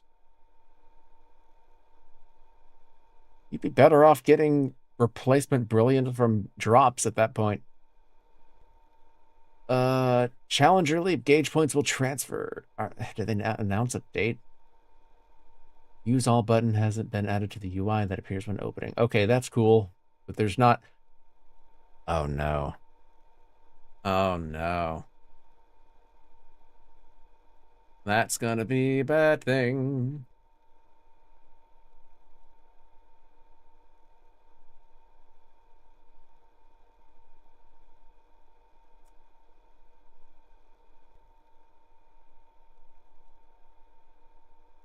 I swear, it's like whenever I stream, some big stuff happens and I have to actually drop everything and get,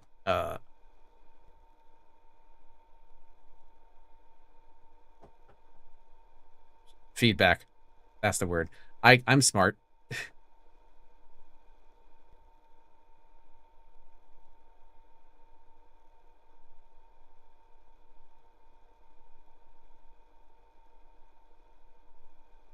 Windows 11 efficiency mode. We have identified an issue when Windows 11 would enable efficiency mode for some players, causing performance issues. Therefore, we have added an option to automatically turn off efficiency mode when the game is running. This can be enabled to say, I don't know what that means, but okay. Ride or die. I guess this is the break. Looking at patch notes. Joy. I'm afraid of ride or die. Why?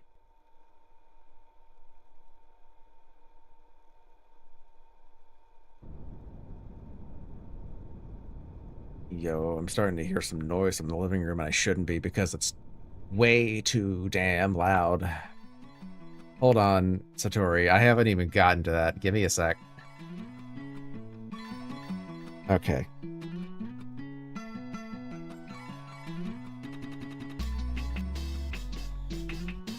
Uh-huh. Same shit. Is there a catch now?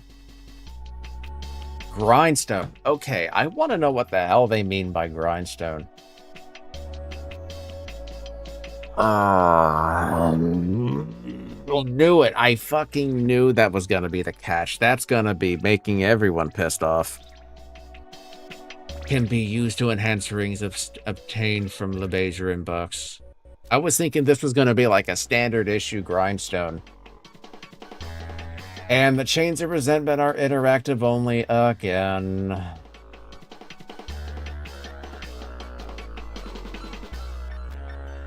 So what's up with the ring?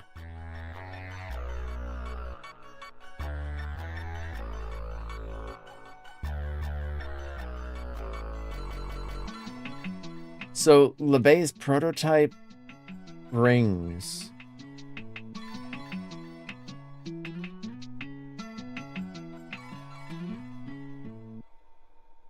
Yeah, nah, son. Welcome back to the shit show. Everyone's gonna be bitching about this nonsense. Nah. Nah. No interest at all.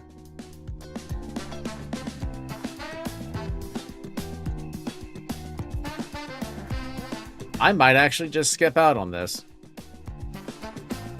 Well, I can't because I need those nodes.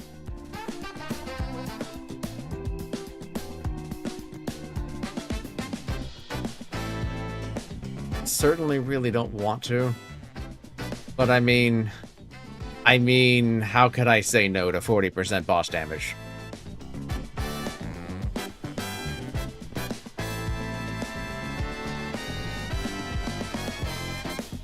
But, don't care. Otherwise.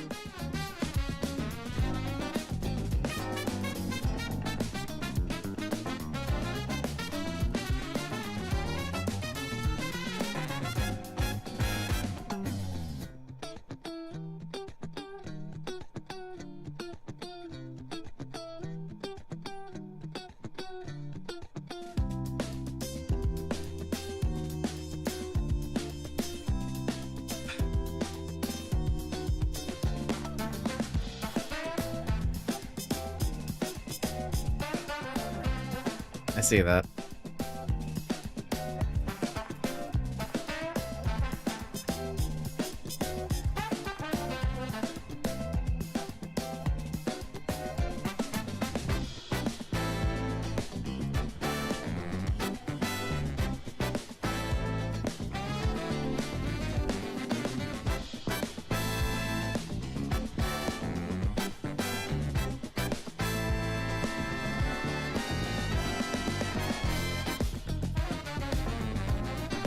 Seeing a lot of the same usual nonsense from last time.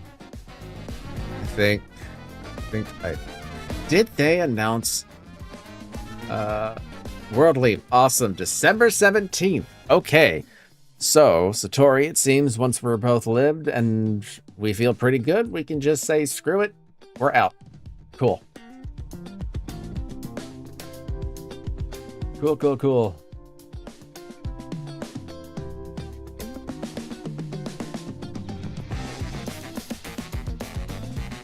Background obtained from coupons, unless extracted through the mover NPC and transfer. Oh, interesting.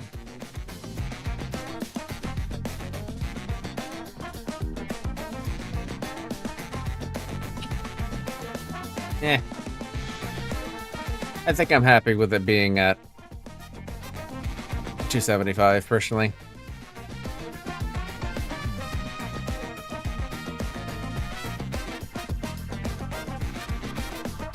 All right. Let's see. Where's that thing that pissed everyone off?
Okay, so I guess the gimmick of this particular ride or die is to get one of those rings up to level 6 through the grindstones and then use it up until April.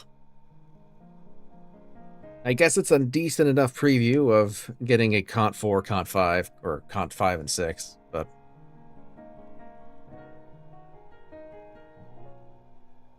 Okay. Yeah, it is better than just another event block, but it's still kind of unfortunate. But hey, it's just event buffs by any other name. All right.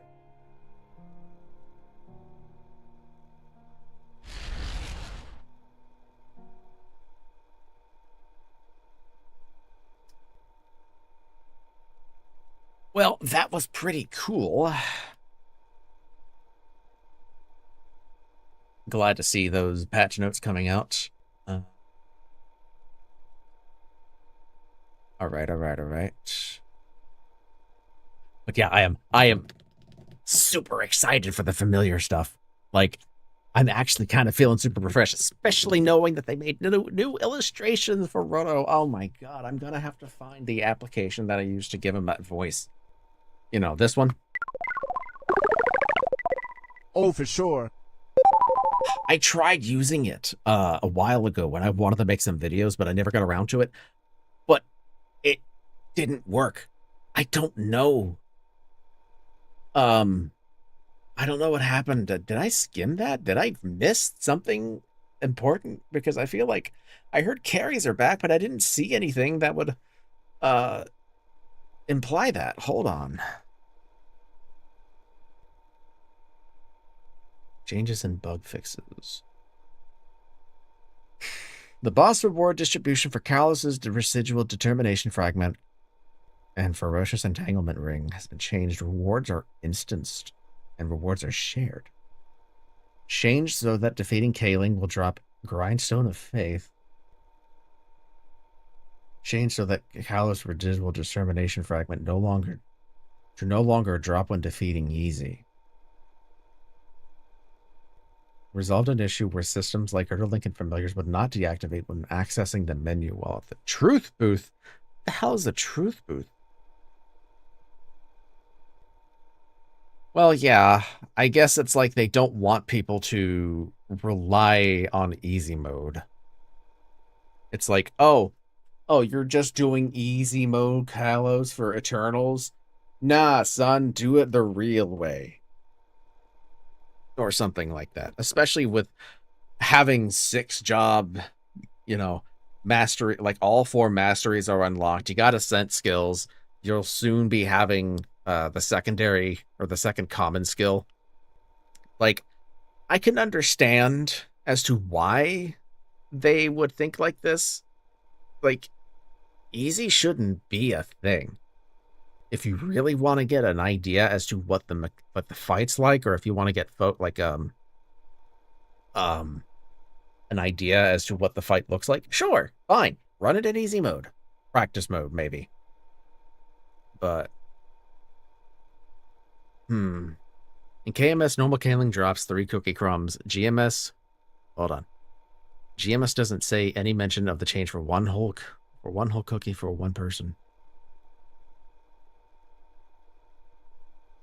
What do you mean normal Kaling drops 3 fragments?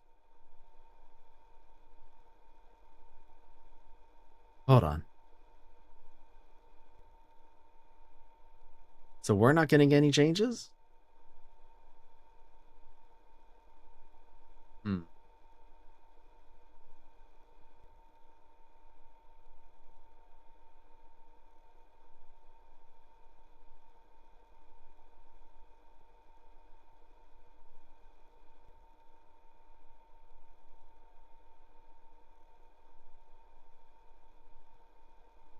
We didn't get the pitch drop nerf, but no pitch boxes.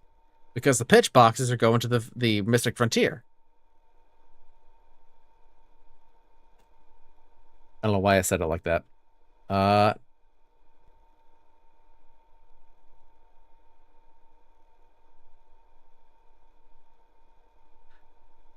30, okay. December 28th. That's Shining. Oh, fuck, that's Shining. You don't see the pitch boxes from Frontier. It was in the update preview.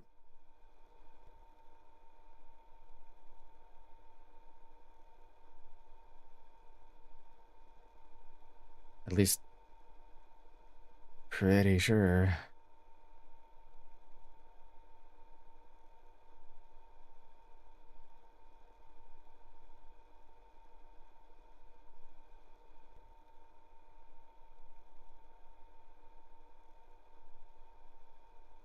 Great, now I'm having to dive all over the place just to see if I can find it. Hold on.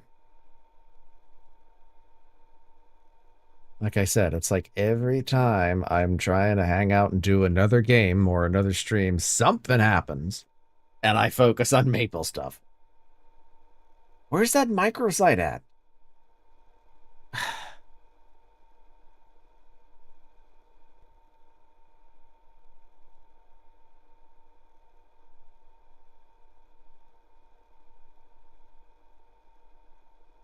What was it a week ago? About the 9th.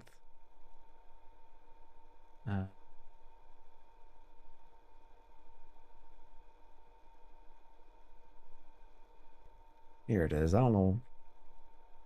I was so certain that it was a dedicated microsite for some reason.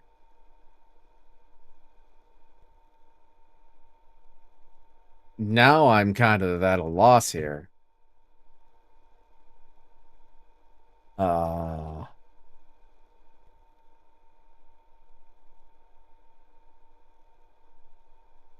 Hold on. Now we have to. We might be on the precipice of something here.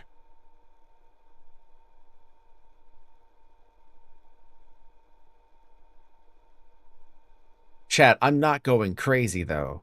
There was a microsite for this next update, right? And it had ascent skills and first adversary and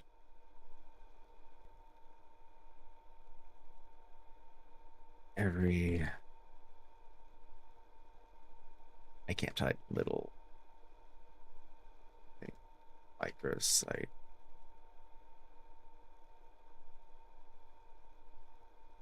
Maple Story 2025. Man. I don't need patch notes.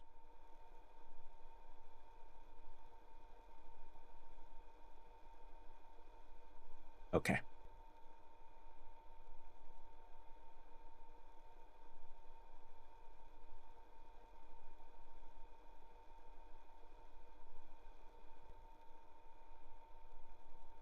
We had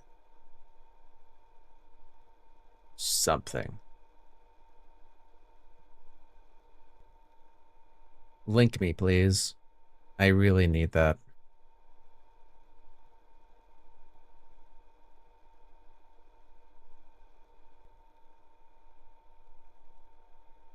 S'il vous plaît.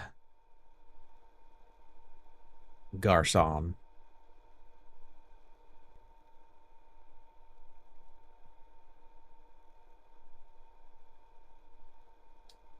Too busy grinding to help me out, SMH.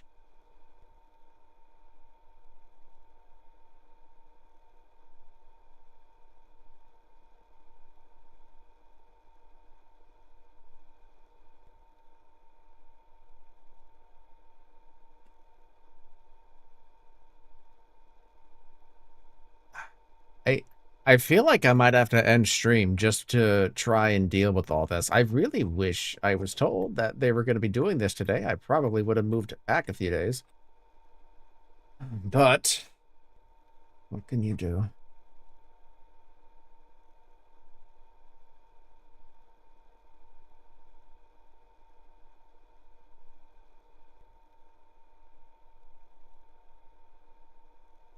Thank you. Appreciate it.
Ah, I forgot I was in F6. Tell you what. Let's fix that real quick.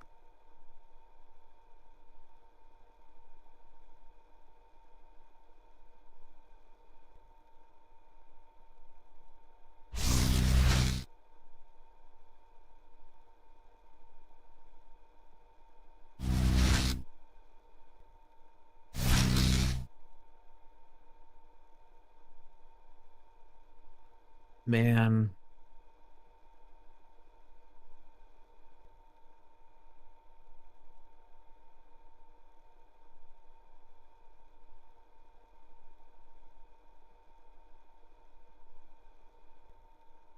I guess I'm gonna have to hit this.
Okay.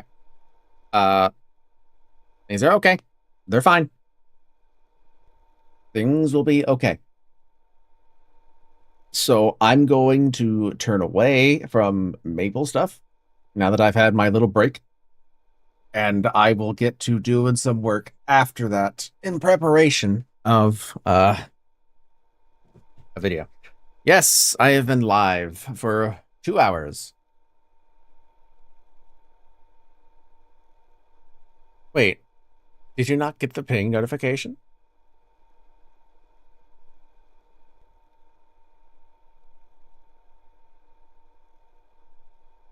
How much of the game did you get through? 1 day until Christmas, if that makes any sense to you. I've gone through a fair amount of stuff, and I'm now reading through the last set Oh, no, it was at 6 p.m. EST, and it is currently 8 p.m. or 8:14 rather. But thankfully for you, I was heavily distracted by a bunch of MapleStory news. So, oh, that's fine. Right. So, Belsnickel. Pine-based life form with a friendly visage that breaks into your house, eats your pets, leaves berries, leaves sap, pine needles, and scratch marks on the floor. And they don't like wrongdoers. Okay. And then I got distracted. But what is the gift hag? Oh, no.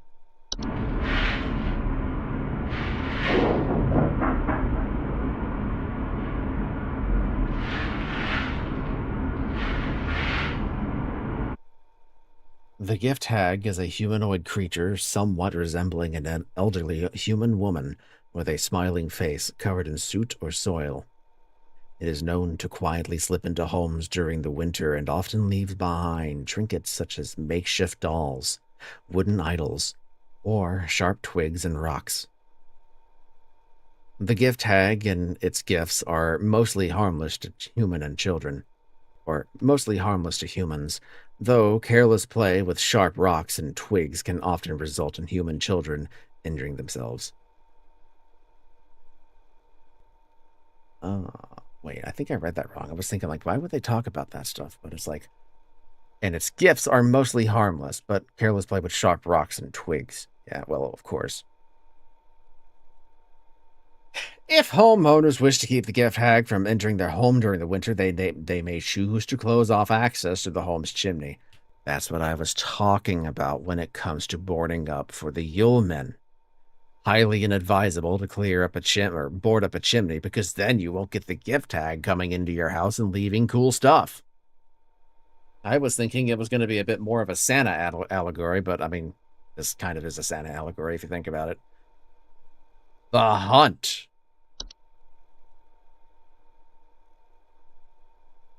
The Hunt is a storm-like fungal weather phenomenon that carries with it huge quantities of infectious, snow-like spores. Homeowners caught in the Hunt commonly report thunder, blizzards, electrical outages, and violent or erratic behavior from neighbors. The Hunt's powerful winds can often cause trees to break or fall, which can lead to dangers such as property damage, electrical outages, or fires. The Hunt's spores, if ingested, can also cause unpredictable and hazardous symptoms in humans such as color blindness, physical deformations, and cannibalistic desires. If the Hunt is expected to pass through one's neighborhood, homeowners can take measures to keep safe by quarantining themselves within a basement, cellar, or other underground shelter until the storm and ensuing panic passes. It is advised to keep an emergency supply of food, medicine, and water stocked for such an occasion.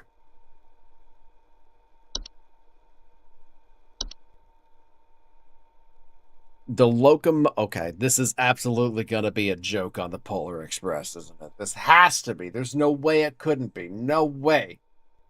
Think about it. Christmas time, locomotive right in front of your house. Gotta be.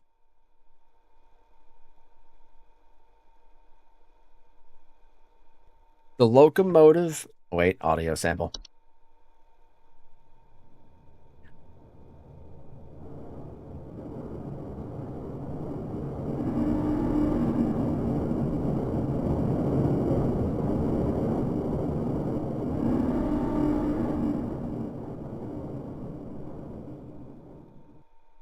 The locomotive is a large, segmented, train-like organism that can only be seen by animals and human children. It is known only to appear after nightfall on the 21st of December. Homeowners affected by the locomotive often report the floor rumbling at night, distant whistling, snow falling in strange patterns, or missing children. The locomotive is harmless to human adults, but can prove particularly harmful or fatal to human children if they choose to enter its domain. Children bearing sufficient faith are known to return the following morning, however. There is no known solution for removing the locomotive from an occupied area while it has stopped. However, the locomotive only remains in one location for a few minutes at a time to attract its prey, before it will move on to another territory on its own. To prevent harm, children and pets should be supervised to be kept indoors. Oh. The Mouse King. It's a small little mouse. I was expecting something gruesome.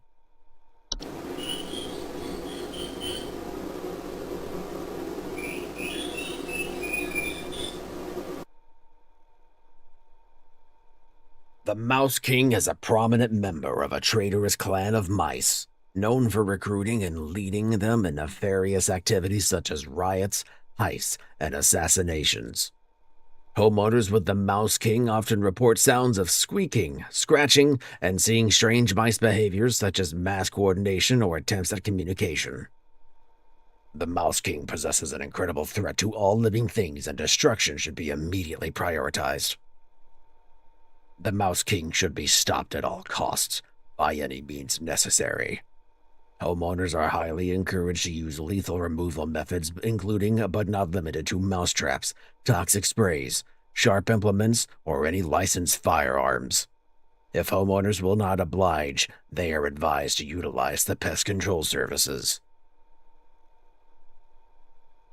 I think the HSH has it out for the Mouse King in more ways than what they would make you believe.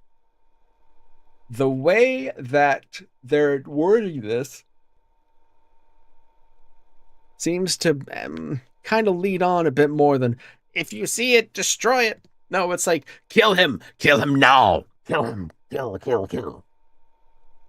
The bastards. You know, that kind of stuff. Also, I need a drink.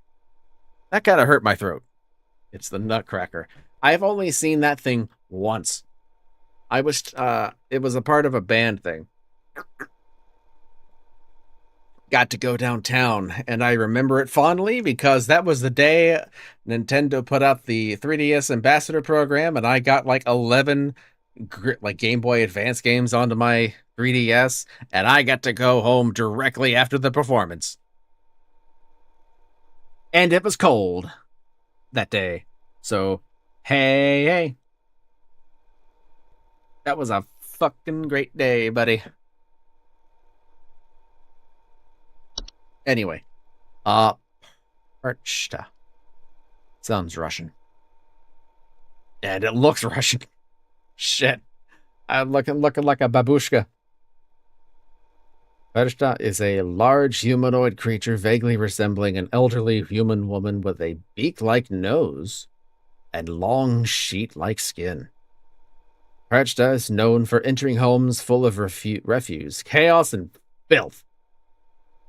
Homeowners experiencing Perchta often report break-ins, nightly sounds of clattering, and shed skin on the floors.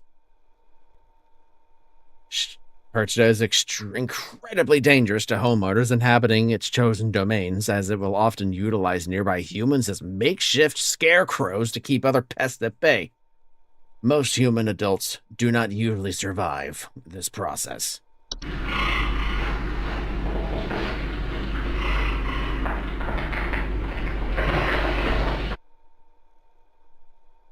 Perchta cannot be easily or safely removed from a home, it is claimed, so it is advised for homeowners to immediately evacuate the premises if Perchta is suspected to be present.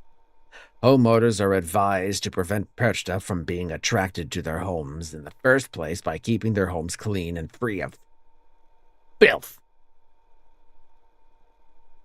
The Saint I guarantee you, I think I'm gonna have a call while loading this one up. Oh, nope, there's Saint Nick.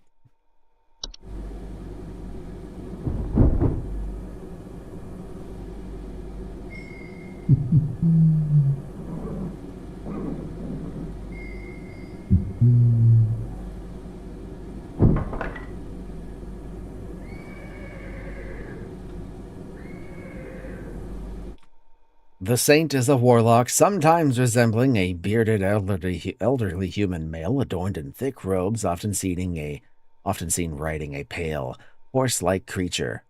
The Saint is known for traveling through snowstorms at night, leaving strange artifacts on the doorsteps of homeowners. Often, the Saint's arrival is followed by the sinner shortly afterward. That's gotta be Krampus.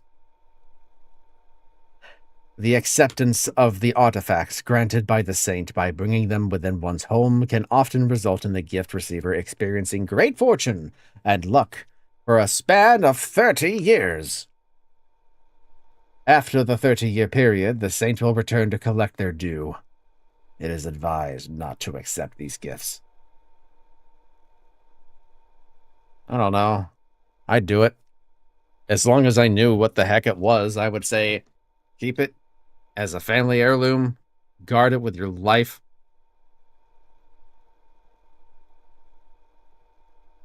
While the saint cannot be prevented from delivering their gifts, homeowners can simply remove the gifts from their doorsteps and burn them outdoors to prevent accidental acceptance. It is, however, highly advised to wait until the morning after the following day to remove these gifts. Alright, this has to be Krampus. Yep, called it.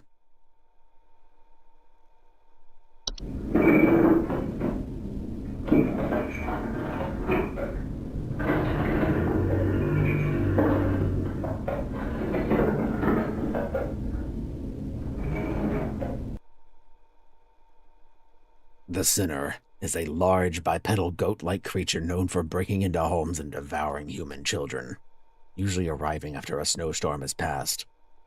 Homeowners often report that the sound of chains and hooves, broken doors and windows, and missing children. The Sinner is highly dangerous to human children that cross its path, as it is known to ravenously attempt to devour them on sight. Human adults that are too large to eat are usually not at risk unless they attempt to come between the Sinner and its feast. The Sinner will not enter the homes of those with a gift from the saint at their doorstep. As such, it is highly advised not to remove these gifts the night of a snowstorm.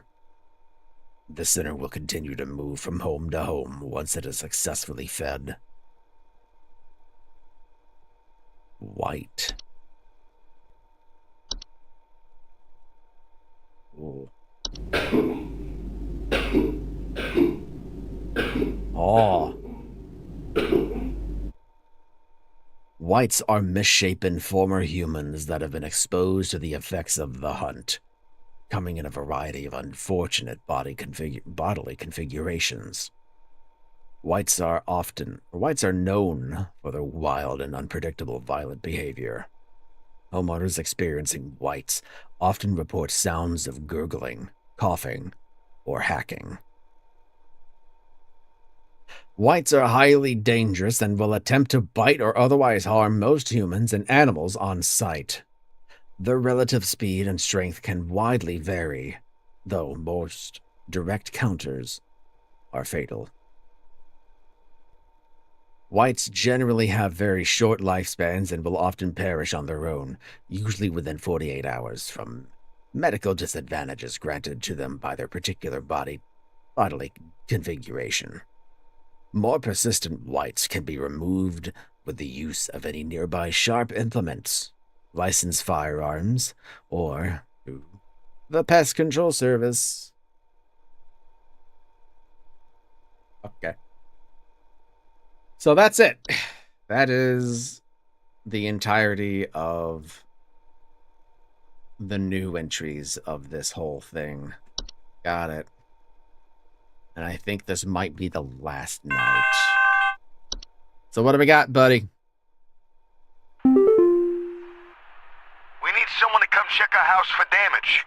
I think I felt an earthquake last night.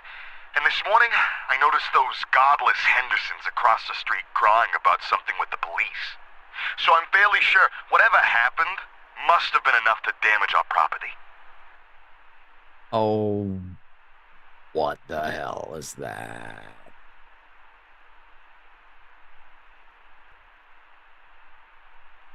That's actually kind of fucking weird, buddy. I think I felt an earthquake last night, and this morning I noticed the godless... I think it's just an insult.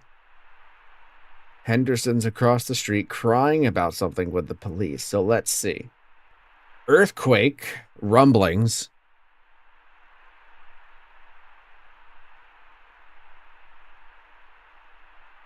Children that don't have enough faith don't come back. So maybe that is a context clue. So the locomotive came to town, and the Henderson child, or children, went to the locomotive, and during their Polar Express adventure, they got murked.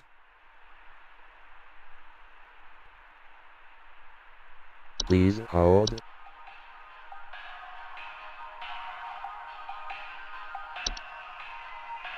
They wouldn't know. They don't see it.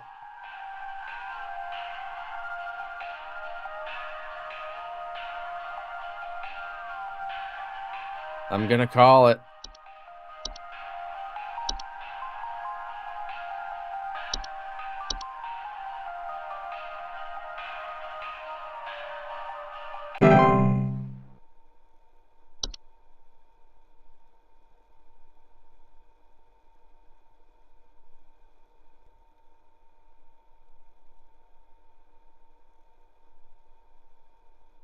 All right. Next. Please. Oh my god, they're hideous! Your info package was no help at all! That disgusting, saggy thing came back and I saw them take away my blankets! I'll be seeking business elsewhere! Thanks for nothing! Saggy. I think it might have been a troll.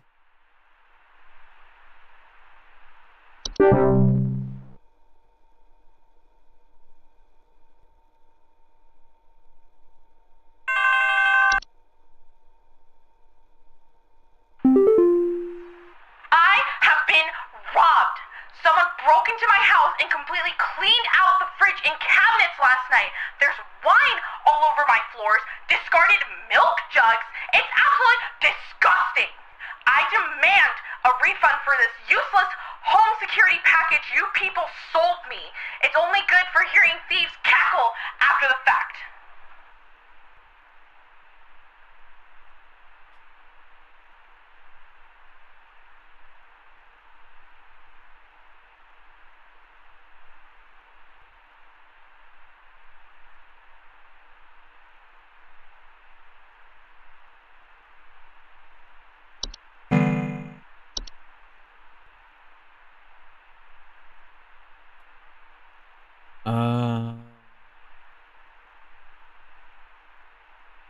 Please hold.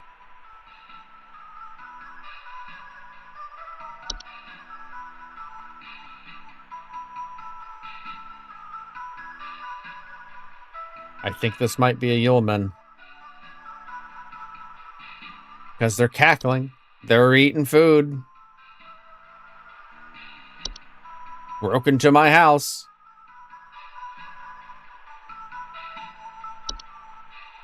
I swear to God, if it's not Yulman, I'm gonna be so mad.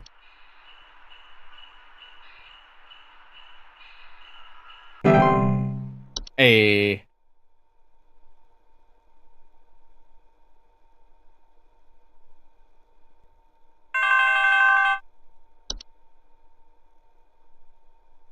It's in my cornflakes. It's in the ceiling. It's in my coffee. God, send the wallpaper. Oh, please, make it go away. Make this godforsaken demon go away. Ah, shit.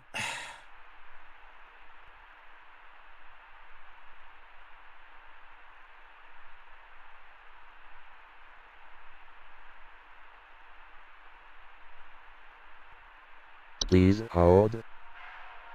Now that's rough.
Wallpaper, ceiling, coffee, cornflakes.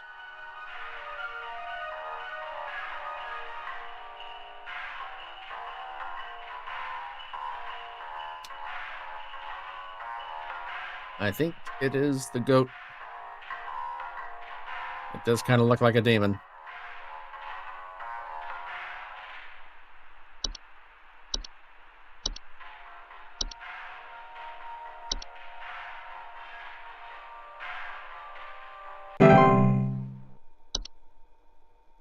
I guess I was kind of expecting, like, hearing the bleeding of a goat to be the one call.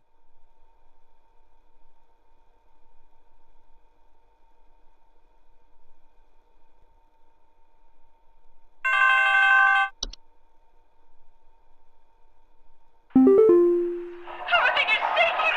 Please, send help! Shh. That doesn't help me. Please hold. Everything is shaking! Please, send help! Uh.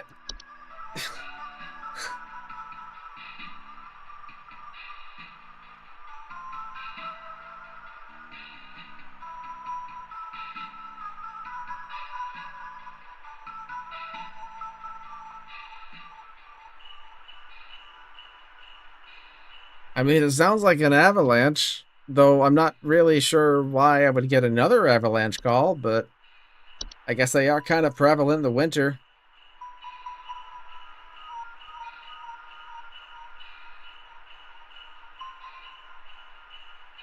Oh my god! I think I'm having an avalanche!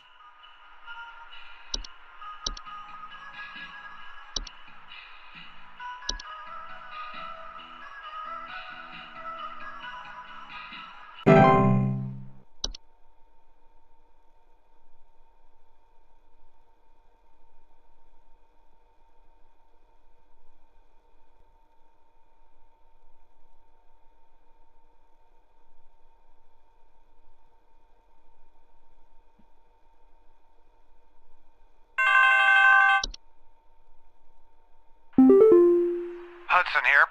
Pay attention. I've got word from the boys that the Mouse King was last seen wearing a disguise.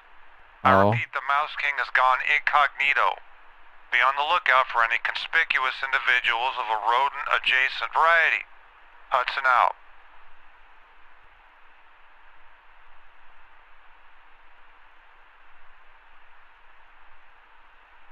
Are you the Mouse King, Hudson? Is Rodney the Mouse King?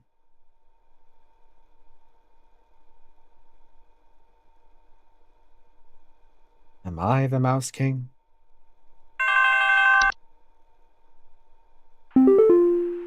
Hey, I think some kind of wild animal's in my house. Our poor wooden floors are scratched to hell and back, and there's a bunch of sap and needles and stuff littered around the place. Please, could you send somebody over to find this thing and get it the hell out of my place? Hey, sit quiet, boy. Sit down, hey! I'm Australian. I'm sorry, I shouldn't say that. Please hold.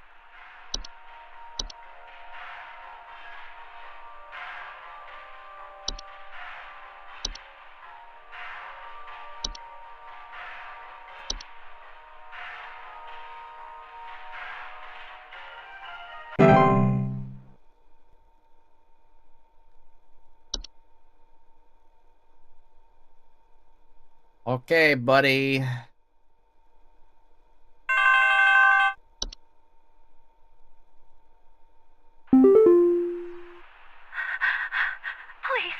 you have to help me. I think my husband has joined some kind of cult. Interesting. He's not acting like himself lately. The Hunt. I found what looked like satanic symbols in the attic, along with what looked like a scarecrow in the center. No, it's not the Hunt. Please hold. Hans! Hans. You little shit.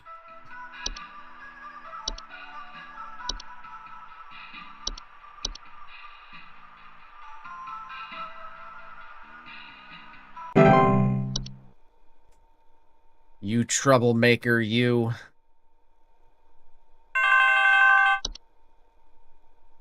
Our house is falling apart. Ogress. The floorboards are cracking. The doors aren't closing properly. Faulty. And nothing is draining anymore. Foundation. Something very strange is happening, and I suspect it has something to do with my neighbor's renovation project. I've been seeing people hauling around giant rocks all week. Who knows if they damaged something on my property? Giant rocks, you say? Please hold.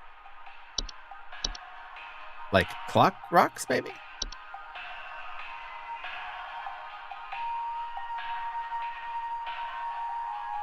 But, I'm gonna say this is a foundation thing.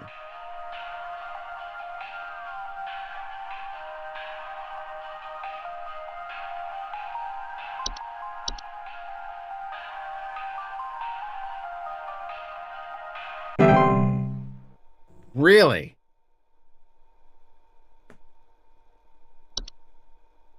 What? But that's the exact entry. Someone stole our competition out from under us. I know it's those no-good Derricksons. They've always been jealous of us taking the annual Grand Gingerbread Master Award. Oh, rather than improve their own skills, they decided to break into our home last night and steal our post office.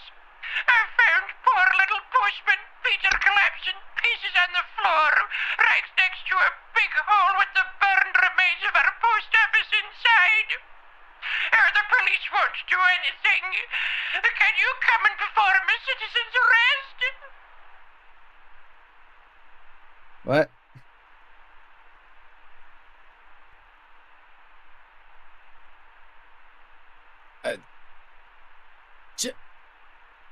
Gingerbread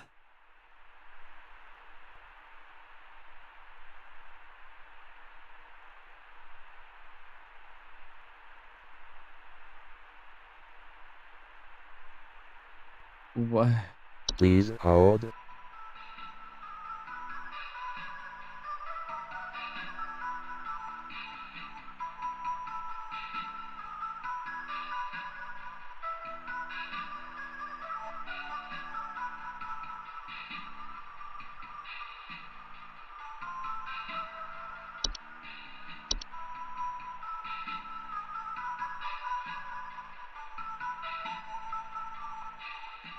Wait. I found our poor little postman Peter collapsed in pieces on the floor in the yard next to a big hole with the burned remains of our post office. Poor little postman Peter.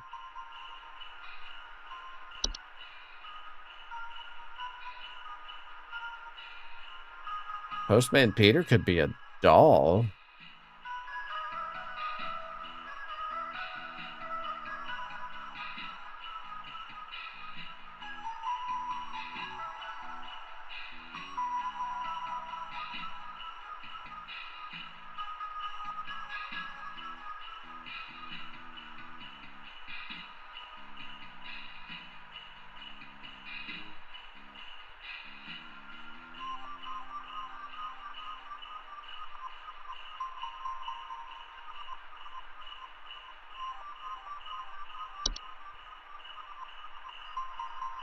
Maybe the little postman Peter doll became an animation, took the big post office, then decided to burn it out in the yard, and then collapsed once it was done, like it's a benevolent spirit of a hateful postman or someone who hated his job at the post office or something.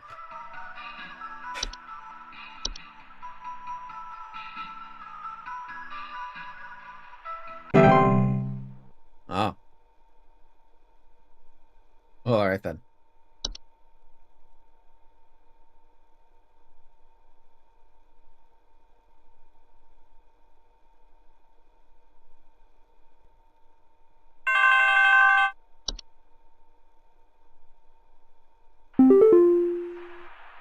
I'm not sure who else to call about this, but, something very weird is going on in our neighborhood. Some strange man in a large trench coat and Halloween mask is going around ringing neighbors' doors carrying some kind of paper or notes.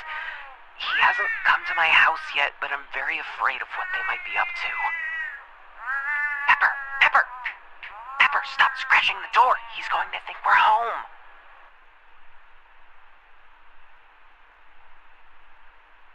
It's not rats.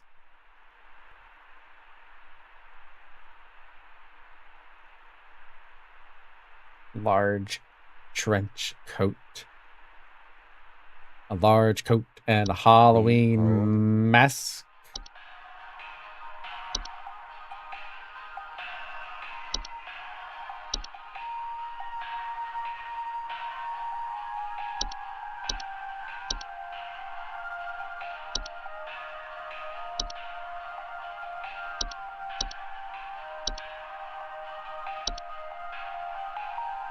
You don't think it's the mayor again, do you? No.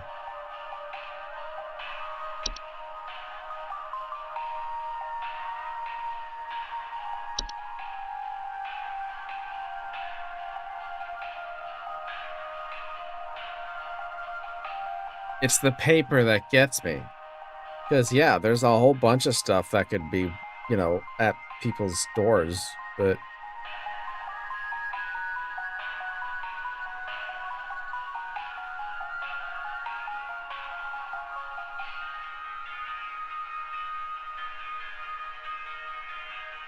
Halloween mask. Carrying paper.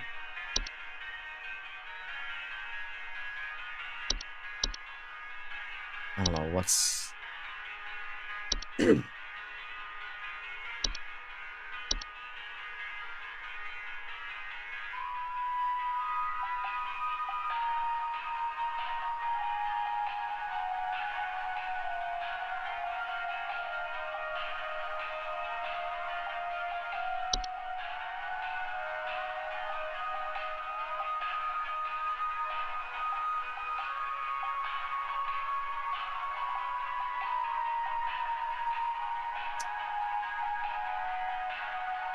cat being all pissy.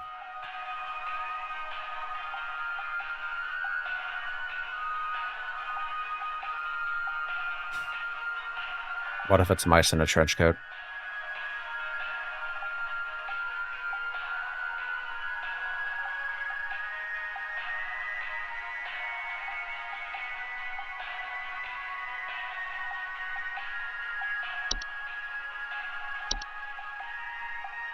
It's the Mouse King leading a coalition of mice in a trench coat wearing a Halloween mask to try and get communication to get even more mice or something. I don't know.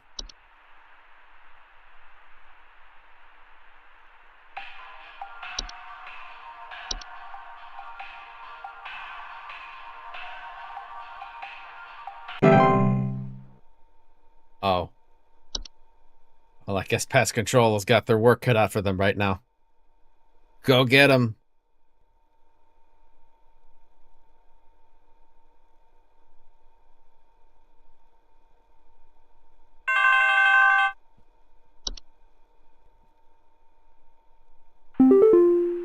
I need you to send out someone to change out our locks. My mother-in-law has finally gone far enough, and I've had it with her. I don't know how, but I think she's managed to get a copy of my key to come in and leave these creepy little dolls for my kids at night.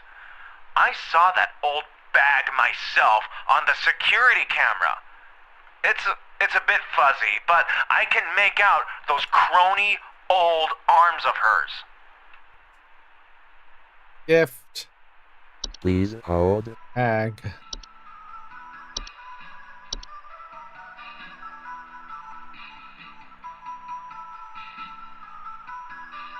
Yes, Grandma.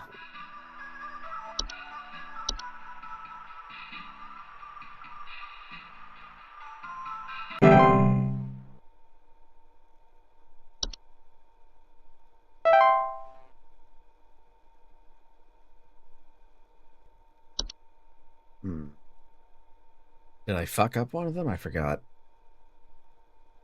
Oh, right. It was, the house one. I was so sure that it was faulty fucking foundation. It couldn't have been clocks, right? Close.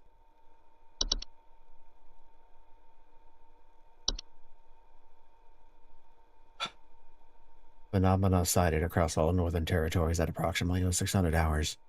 Estimated proximity is around 10,000 miles. Currently feeding. Increased levels of cheer spreading is highly advised. I wonder if this has anything to do with my progress in the game.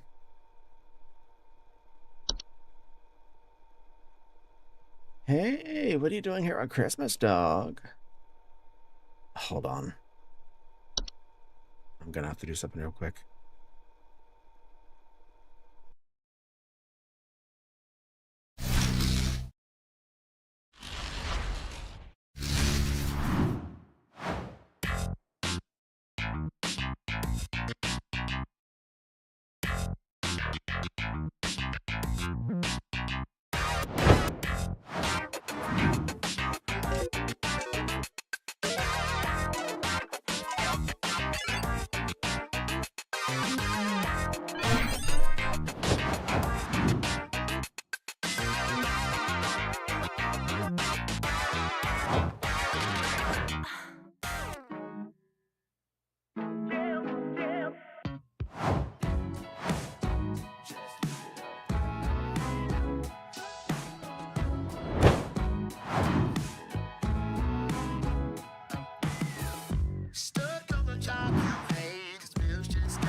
and I'm done feeling ashamed. Finally free, change my game, I'm living it up.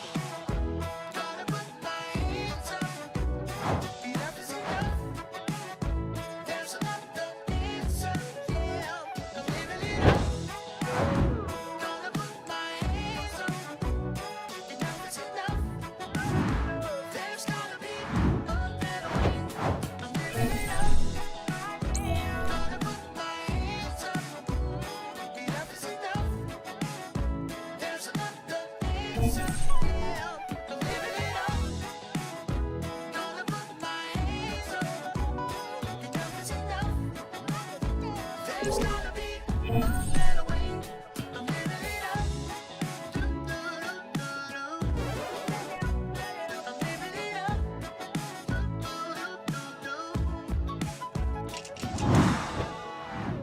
I gotta wake up in the morning and smile. 'Cause I've been given one more chance to get it right. Yesterday's problems are gone, and tomorrow may not come. Gotta work before it's night to change my life, so I'm living it up. Gotta put my hands up, yeah. Enough is enough. There's another answer, yeah. I'm living it up. Gotta put my hands up, yeah. Enough is enough. There's gotta be a better way. I'm living it up. Oh, yes, yeah. I'ma give it up so I can live it up. Step out the way now.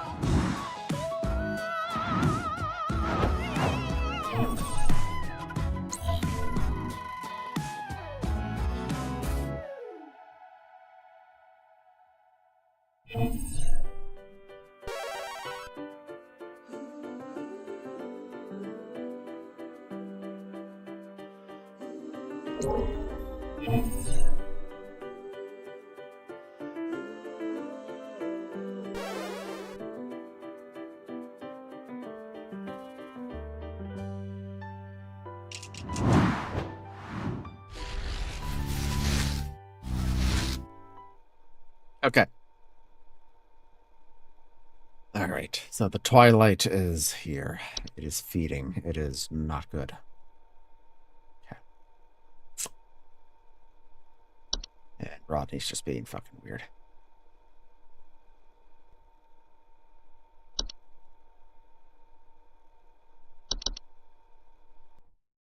Christmas Day. We gotta make it to the party.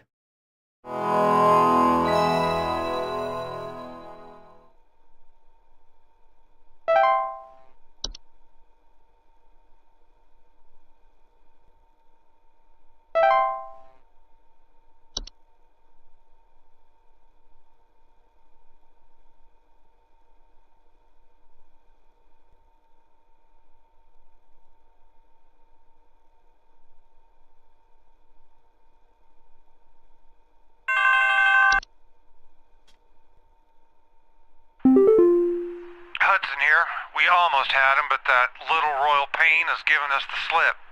He was last seen hightailing it towards the head office with his swarm in tow. I repeat, you have a whole gaggle of mice coming your way. My boys are coming in to break the walls down. We're gonna seize the king no matter what. Tell your buddies up at IT they're gonna have plenty of work ahead of them tomorrow. That's how it has to be. Hudson out.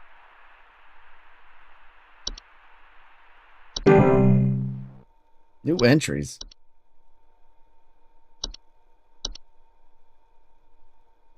My ass. Got me excited for a second.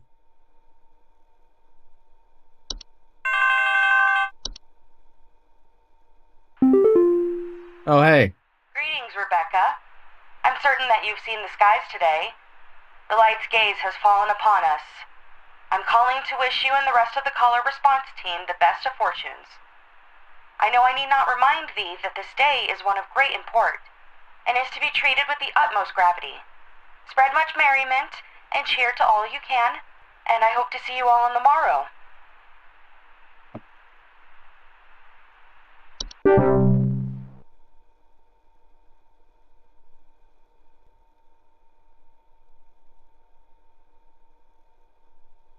We are so fucked.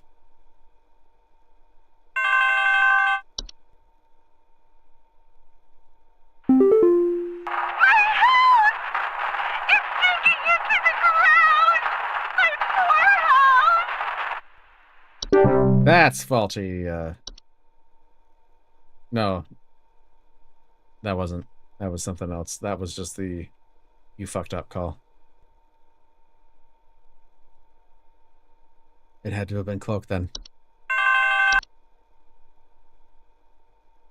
Some Christmas-hating hooligan has broken into our house. I heard them fiddling around last night with God knows what and came downstairs to find they disappeared. They even drank all the milk we left out for Santa. Thankfully, my kids are none the wiser.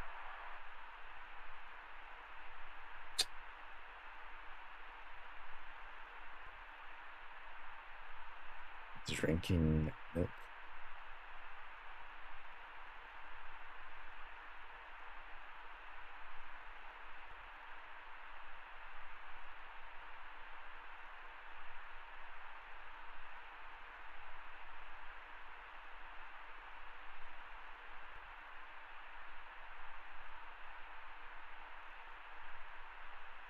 Please hold.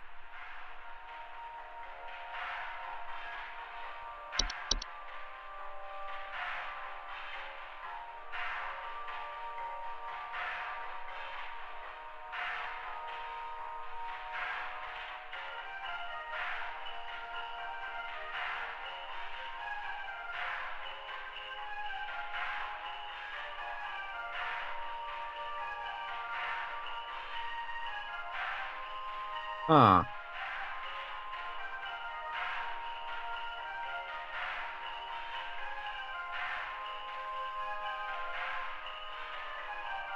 I guess we're playing with everything today. Great. It's gonna take me a bit to remember all of it.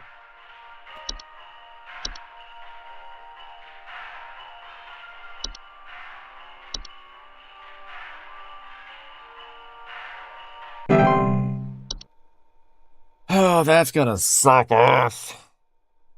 Alright. We can do this. We can do this. We can do this. Is it normal for a northern lights to show up in broad daylight for us folks in Texas? The sky's been looking real strange all day. Could a power plant be leaking nearby or something? Looks like the sky went all radioactive, if you know what I mean. Please hold. Yeah. That's a problem for you, bud.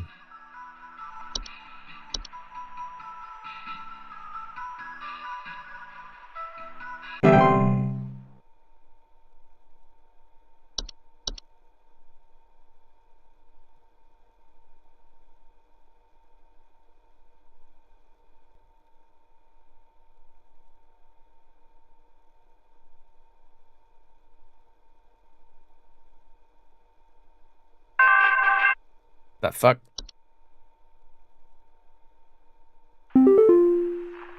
tried taking my baby! I boarded everything up, but I think I made them mad. I hear something coming. Something coming from the mountains. Listen to this. You have to help me!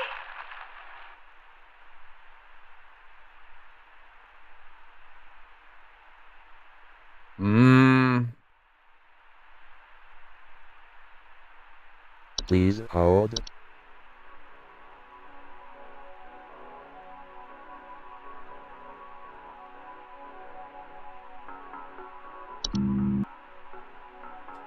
Oh, motherfucker. I knew they would bring this back on the last day.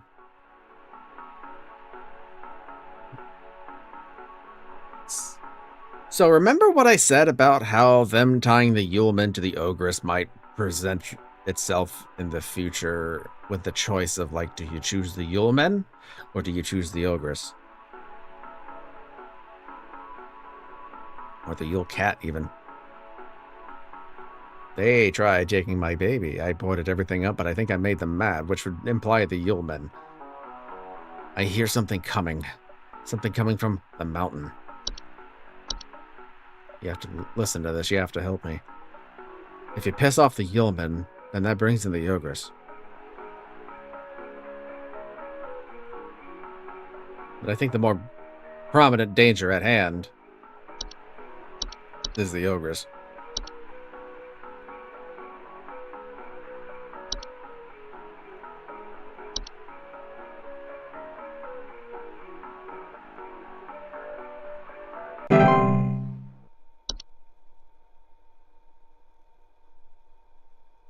Temporary HSH network error, probably from the mice or something.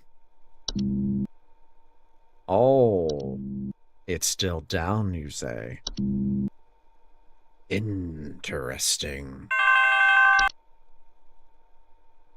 Or maybe it's just a... There's a nudist in our neighborhood. No. I contacted the authorities about this pervert crisis, but they told me to call you instead. Last night, I saw my neighbor darting through the neighborhood completely in the nude. The pervert looked like he was terrified of being caught, as he's right to be. I need you to send someone over to arrest this nuisance right now. Please hold.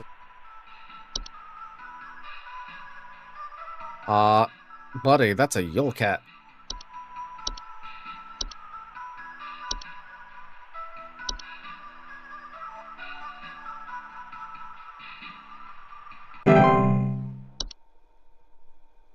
Zaga, hello, welcome. Haven't seen you in a hot minute, but I haven't been around in a hot minute.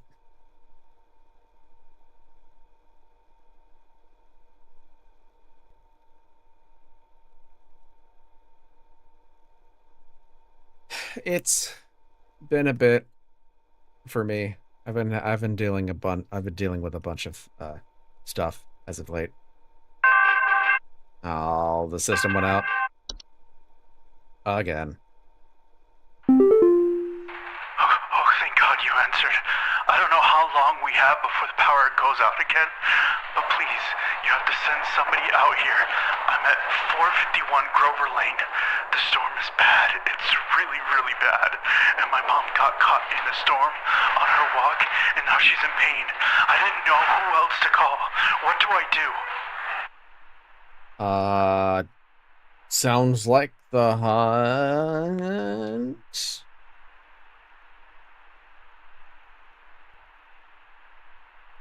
It's like, that just sounds like, you know,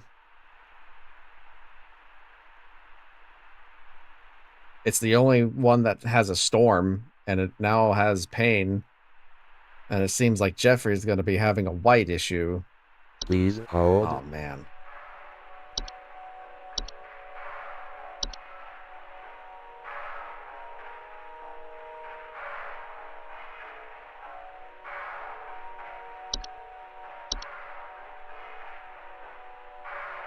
Why would they call it the hunt, though? That's what I don't get.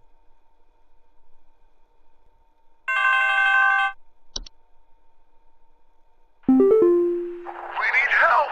I think we're caught in an avalanche! I don't know what to do! Everything is shaking! Hey, wait a second.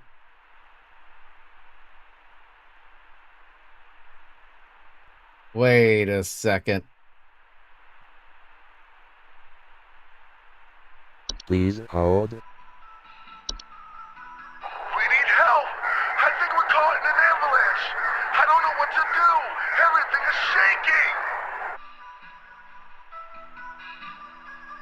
That's not just an avalanche. That's an avalanche caused by the angry old man of the mountain.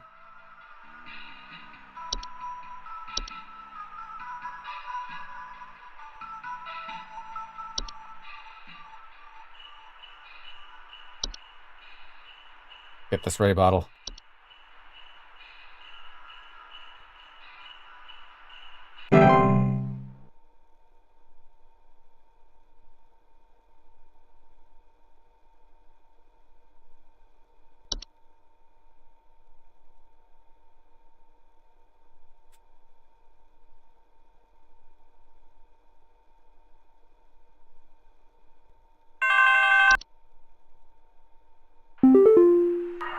Hey, yeah, there's something real strange happening outside our house.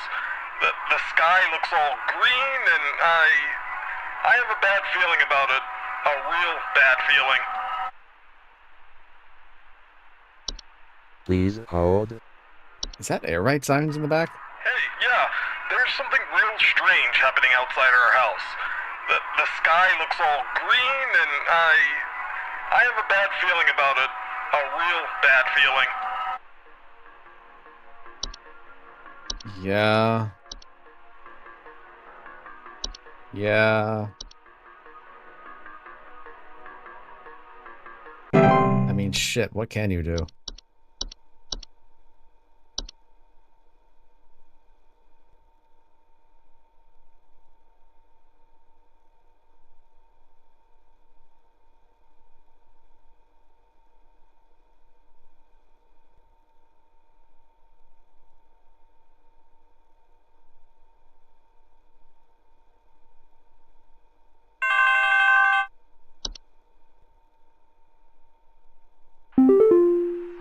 There's someone trying to spy on my son Richie and I. Just the other night, while it was raging outside, some prankster with a death wish came to our door and just absolutely hammered on it and left before I could answer. This kid left some kind of weird-looking orb on our porch, so I punted it into the trash. Probably some kind of spy camera to case the joint with.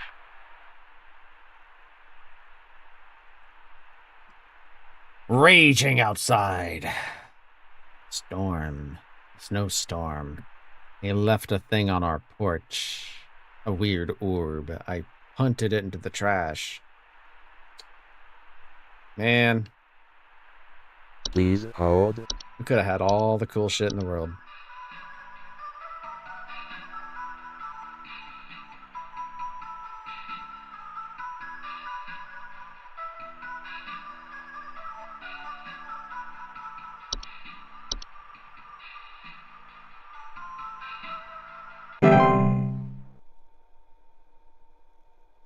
Yeah. He's probably going to, with the info packet, I would imagine that the orb would be retrieved and put it back on the porch. Some kind of insane drunk man is in our neighborhood, limping around and trying to bite people. Please send help over. The children can't go outside anymore with this lunatic lurching around and chasing the neighbors while wearing this stupid little reindeer headpiece. Oh! Please hold.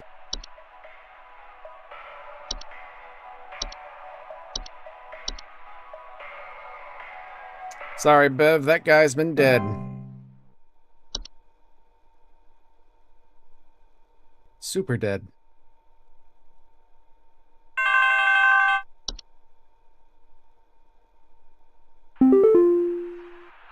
Hello? Are the lines still open? We just spent the night in our bunker during last night's storm, and it sounds like a ghost town out there. It's dead silent, save for the sound of some wandering souls coughing their lungs out. Did the commies drop a deuce on us? Oh my god. Please confirm. Over and out.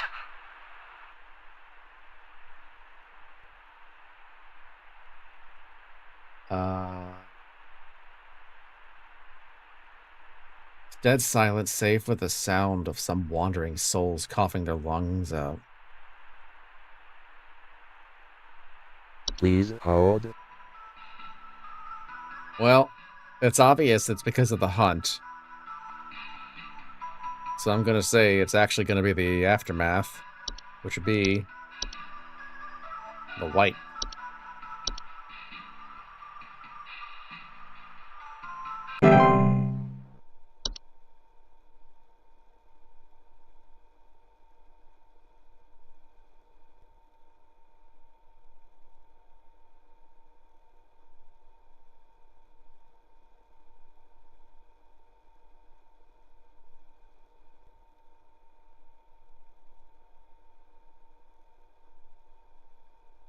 And now, the next one. What's happened to my husband? I came home from a trip and... Oh, God! It's horrible! The police won't do anything. Please, send someone. What kind of sick person would do something like this? There's so much blood and straw. So much straw.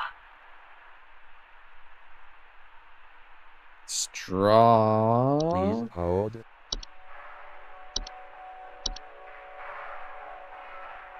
Straw. This is Hans. Oh. Is that so? Well, I do remember something about a scarecrow with Pashta.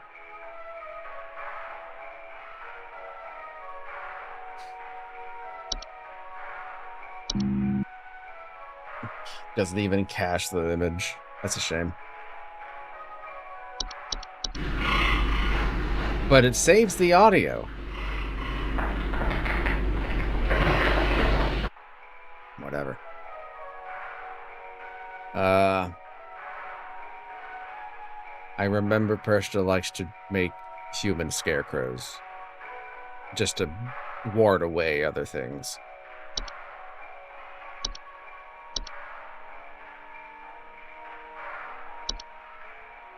So...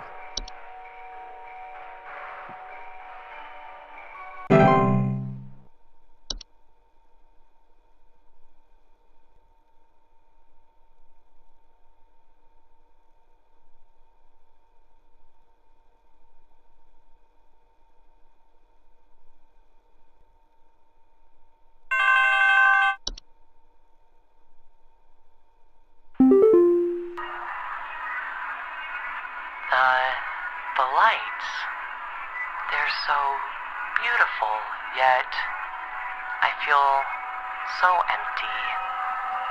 So empty. Please hold. I think we got another Twilight on our hands.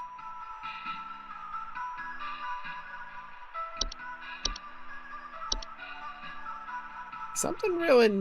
They really ought to do something about this Twilight.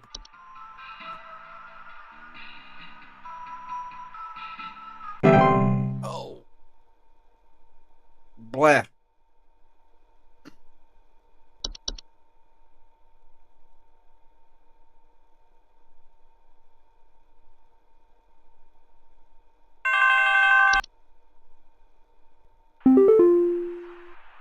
My Greta! She's gone! The police won't do anything, please! You have to help me find Greta! Last night someone broke into the house and took my baby! By the time I got to her, it was too late! I saw them jump out the window! I think they might have been an escaped prisoner or something! They were carrying chains! Oh, your kid's been naughty. Your kid's gone. You got Please Krampus. hold.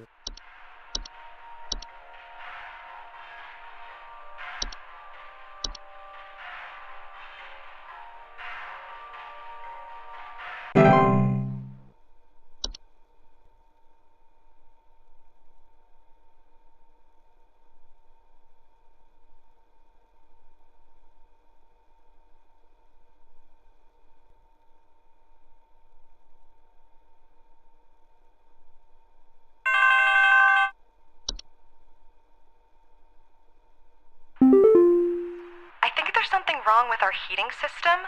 We have all the windows open right now because we're just boiling alive. I've gone to the basement to manually turn off the heater, but somehow it keeps getting turned back on and cranked up way too high.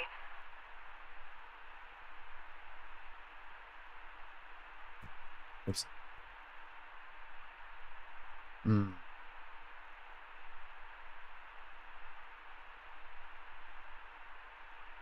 Please hold. Basement, you say?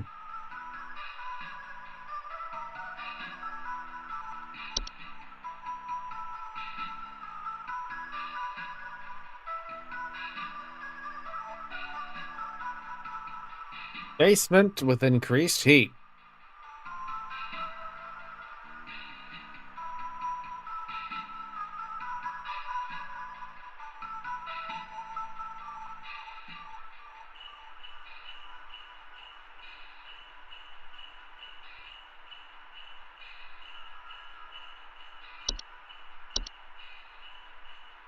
Seems pretty cut and dry.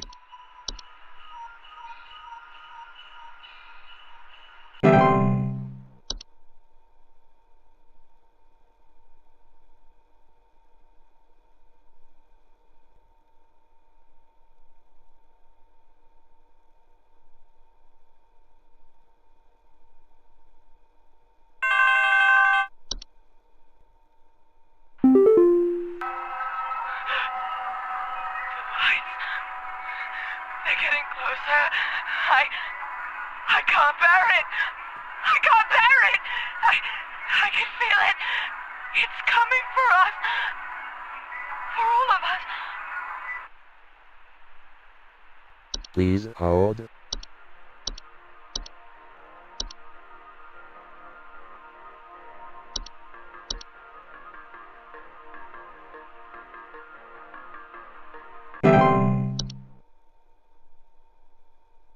I wonder what would happen if I had a cheer level of 100% by the, like, just not missed a beat. Like, would the Twilight levels, would the Twilight calls be as frequent? Hudson here. First off, you're welcome. Me and the boys had to make quite a mess to do it, but we finally done it. Yeah, that's right. We got you, Your Majesty. The rest of them scattered to the winds as soon as we captured their not-so-mighty leader. Spread the good news around the office and maybe call the IT department, some carpenters, and a plumber as soon as you can. Pretty sure that pipe is going to burst one way or another anyway. Happy Yuletide, season's greetings. Hudson out.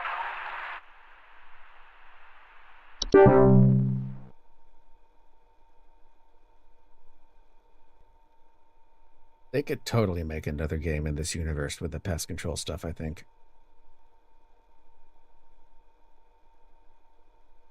It'd be kind of fun, I think.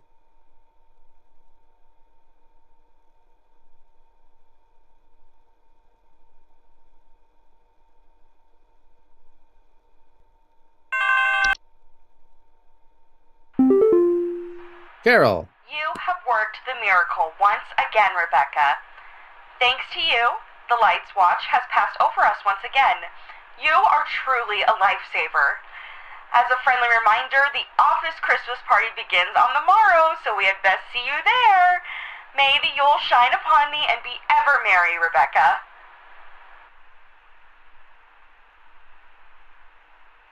Interesting.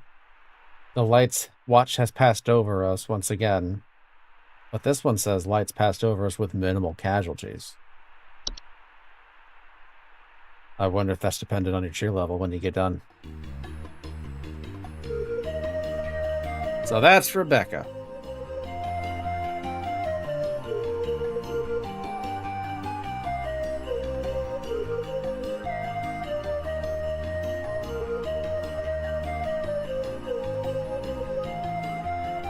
Guess that's Rodney.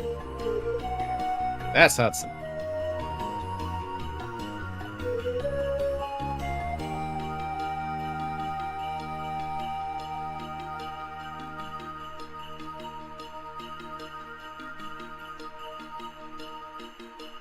Is that a fucking hob?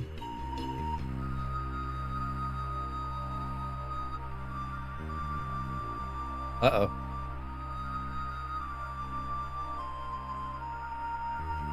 Uh-oh. It was a hob. They're giving the hob a drink.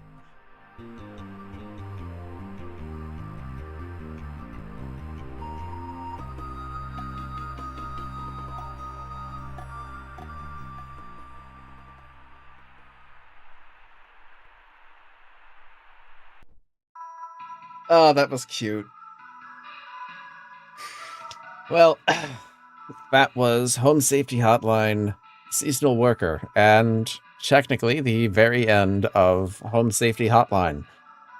The devs are currently working on another game that is not set in this universe. Hopefully, though, once they're done with that, they will go back to some kind of Home Safety Hotline thing. Because I really do enjoy this. It's fun to be able to read up on a whole bunch of these monsters and entities and then just deduct, okay, you're having to deal with this guy. Or you're dealing with Avalanche. Stuff like that. But, yeah. I wonder if there's any bonuses.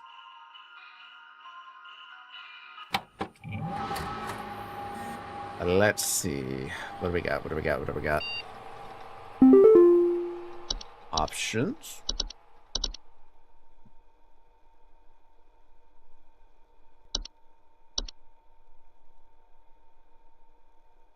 Nothing new.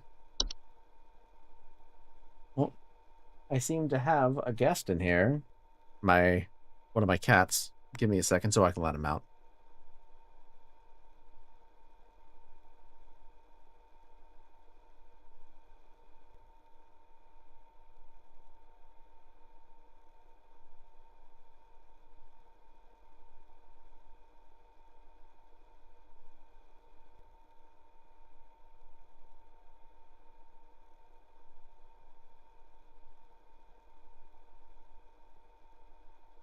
Okay, so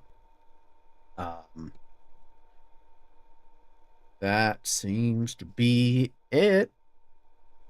What happens if I were to do this? Weekly report.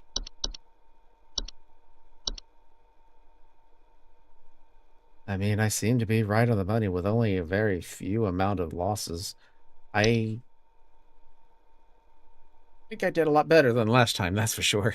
What happens if I activate this? Oh, it's just a repeat of Christmas Day.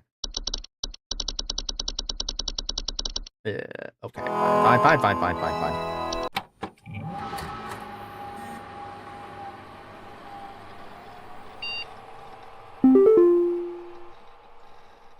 Well, I guess that's it then.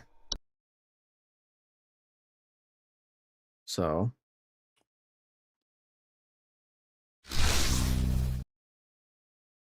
let's talk. I'll put that song back on. Let's see, where is it?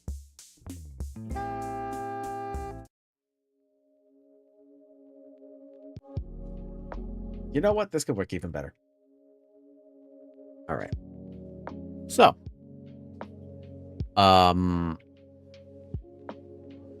like I said, things have been a bit weird for me as of late. Like I said at the beginning, I'm helping somebody in my family recovery after a surgery. And because of that, I'm unable to stream at my normal times. And I have to get them approved pretty much because God knows what'll be happening, on that day.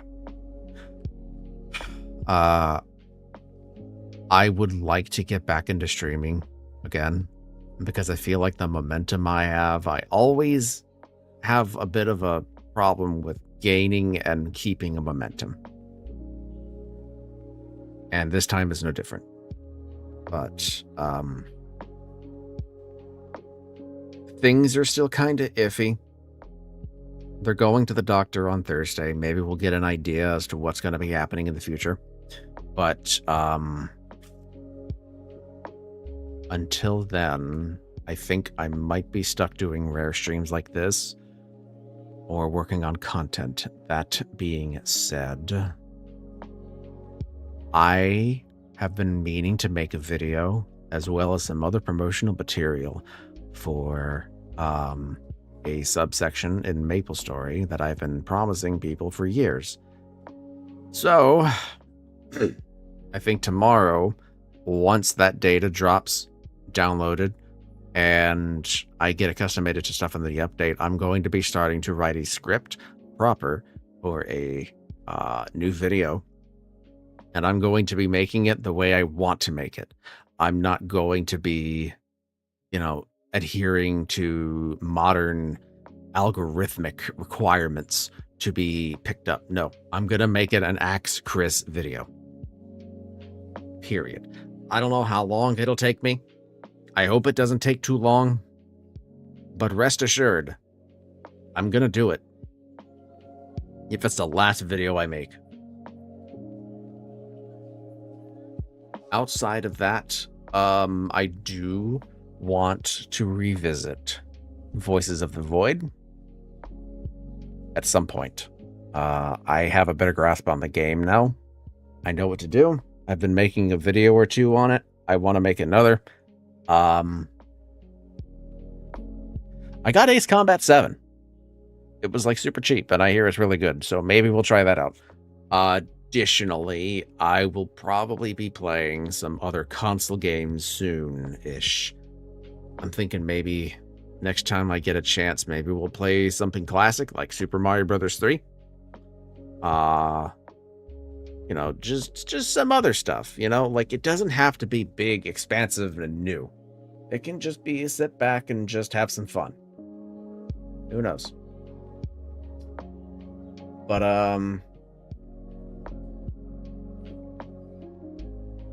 it's been nice to be able to sit in the hot seat again. Back in the observatory, as it were. And if you haven't, I know I'm asking a very silly question for those still here. I would likely imagine that you're a fan. Join the Discord.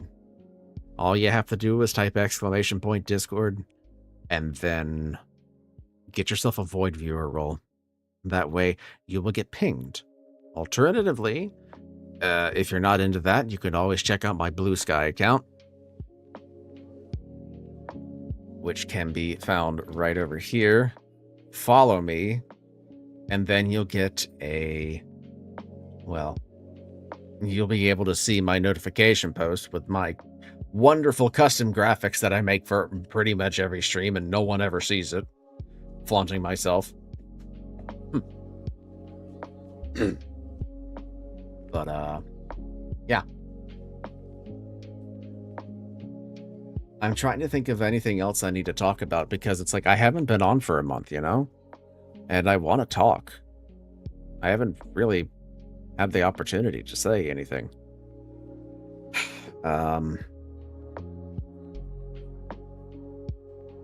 You know, I wonder, maybe a Maple stream is up my alley at some point soon.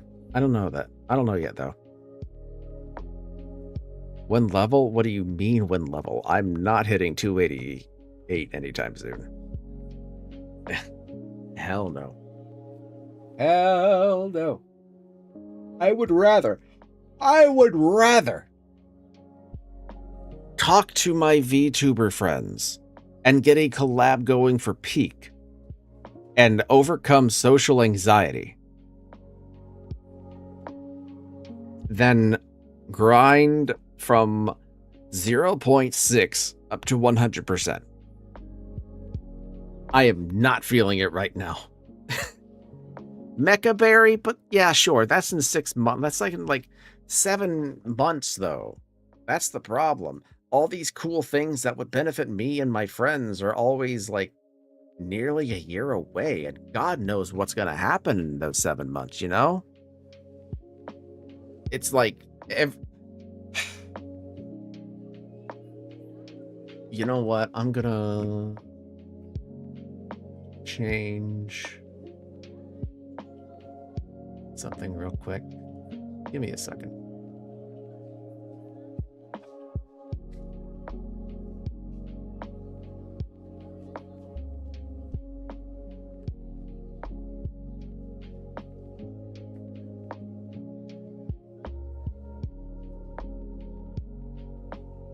OBS is being a pain in the ass, so I actually don't know if I can change my my category right now, unfortunately. But regardless, let's see. Dashboard, hello, Twitch, Stream Manager. No, there's no way to easily change it, and OBS is being complicated, so whatever.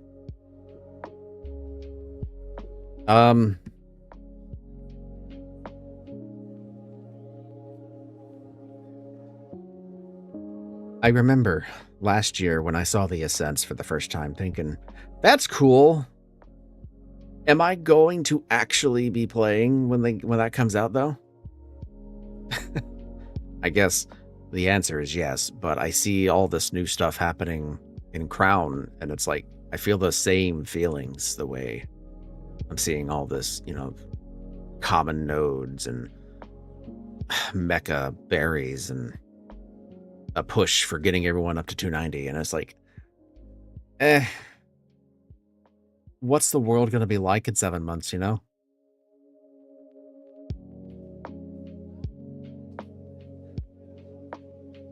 But anyway,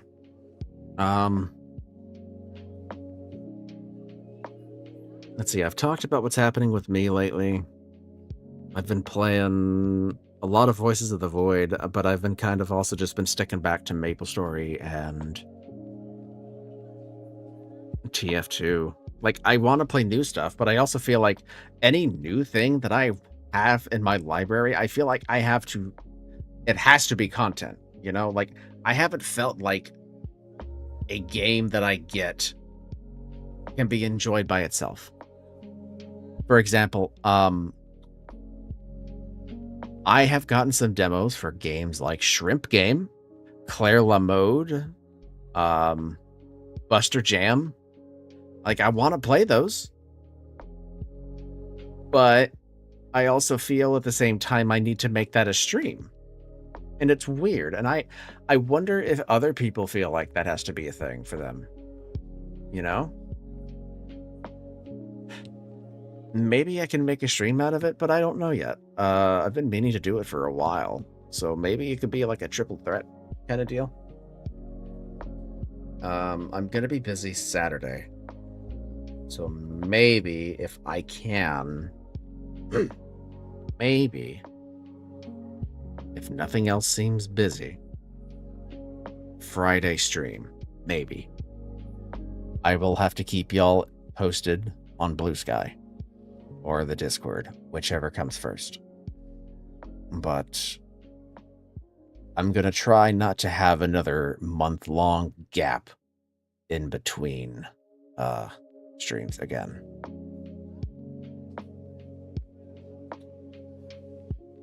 But other than that, maybe I'll come back on and play something new. Maybe I'll go back to Voices of the Void for, a fun little time.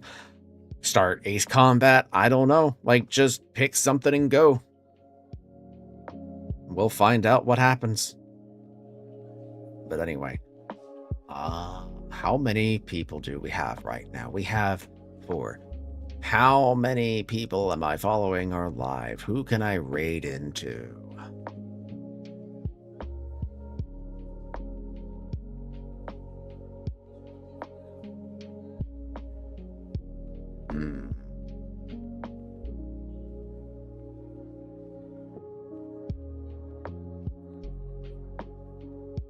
That's kind of awkward.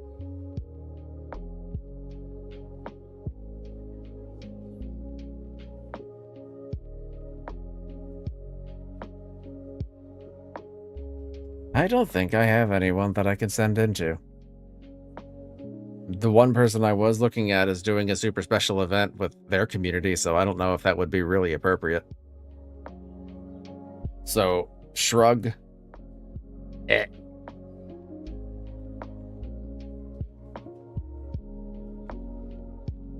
You're going for 50% tonight? Damn.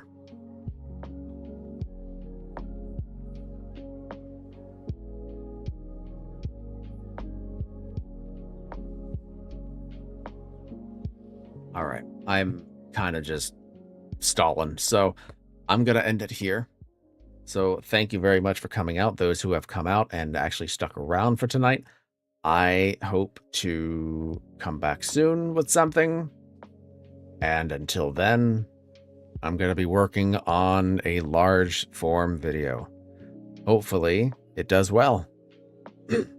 Till then, I'll be around. Have a wonderful rest of your night, your week, and a wonderful Christmas, Hanukkah, Kwanzaa, whatever you celebrate. Or if you celebrate anything at all, I don't know. Whatever it is, I hope it's good. See you around.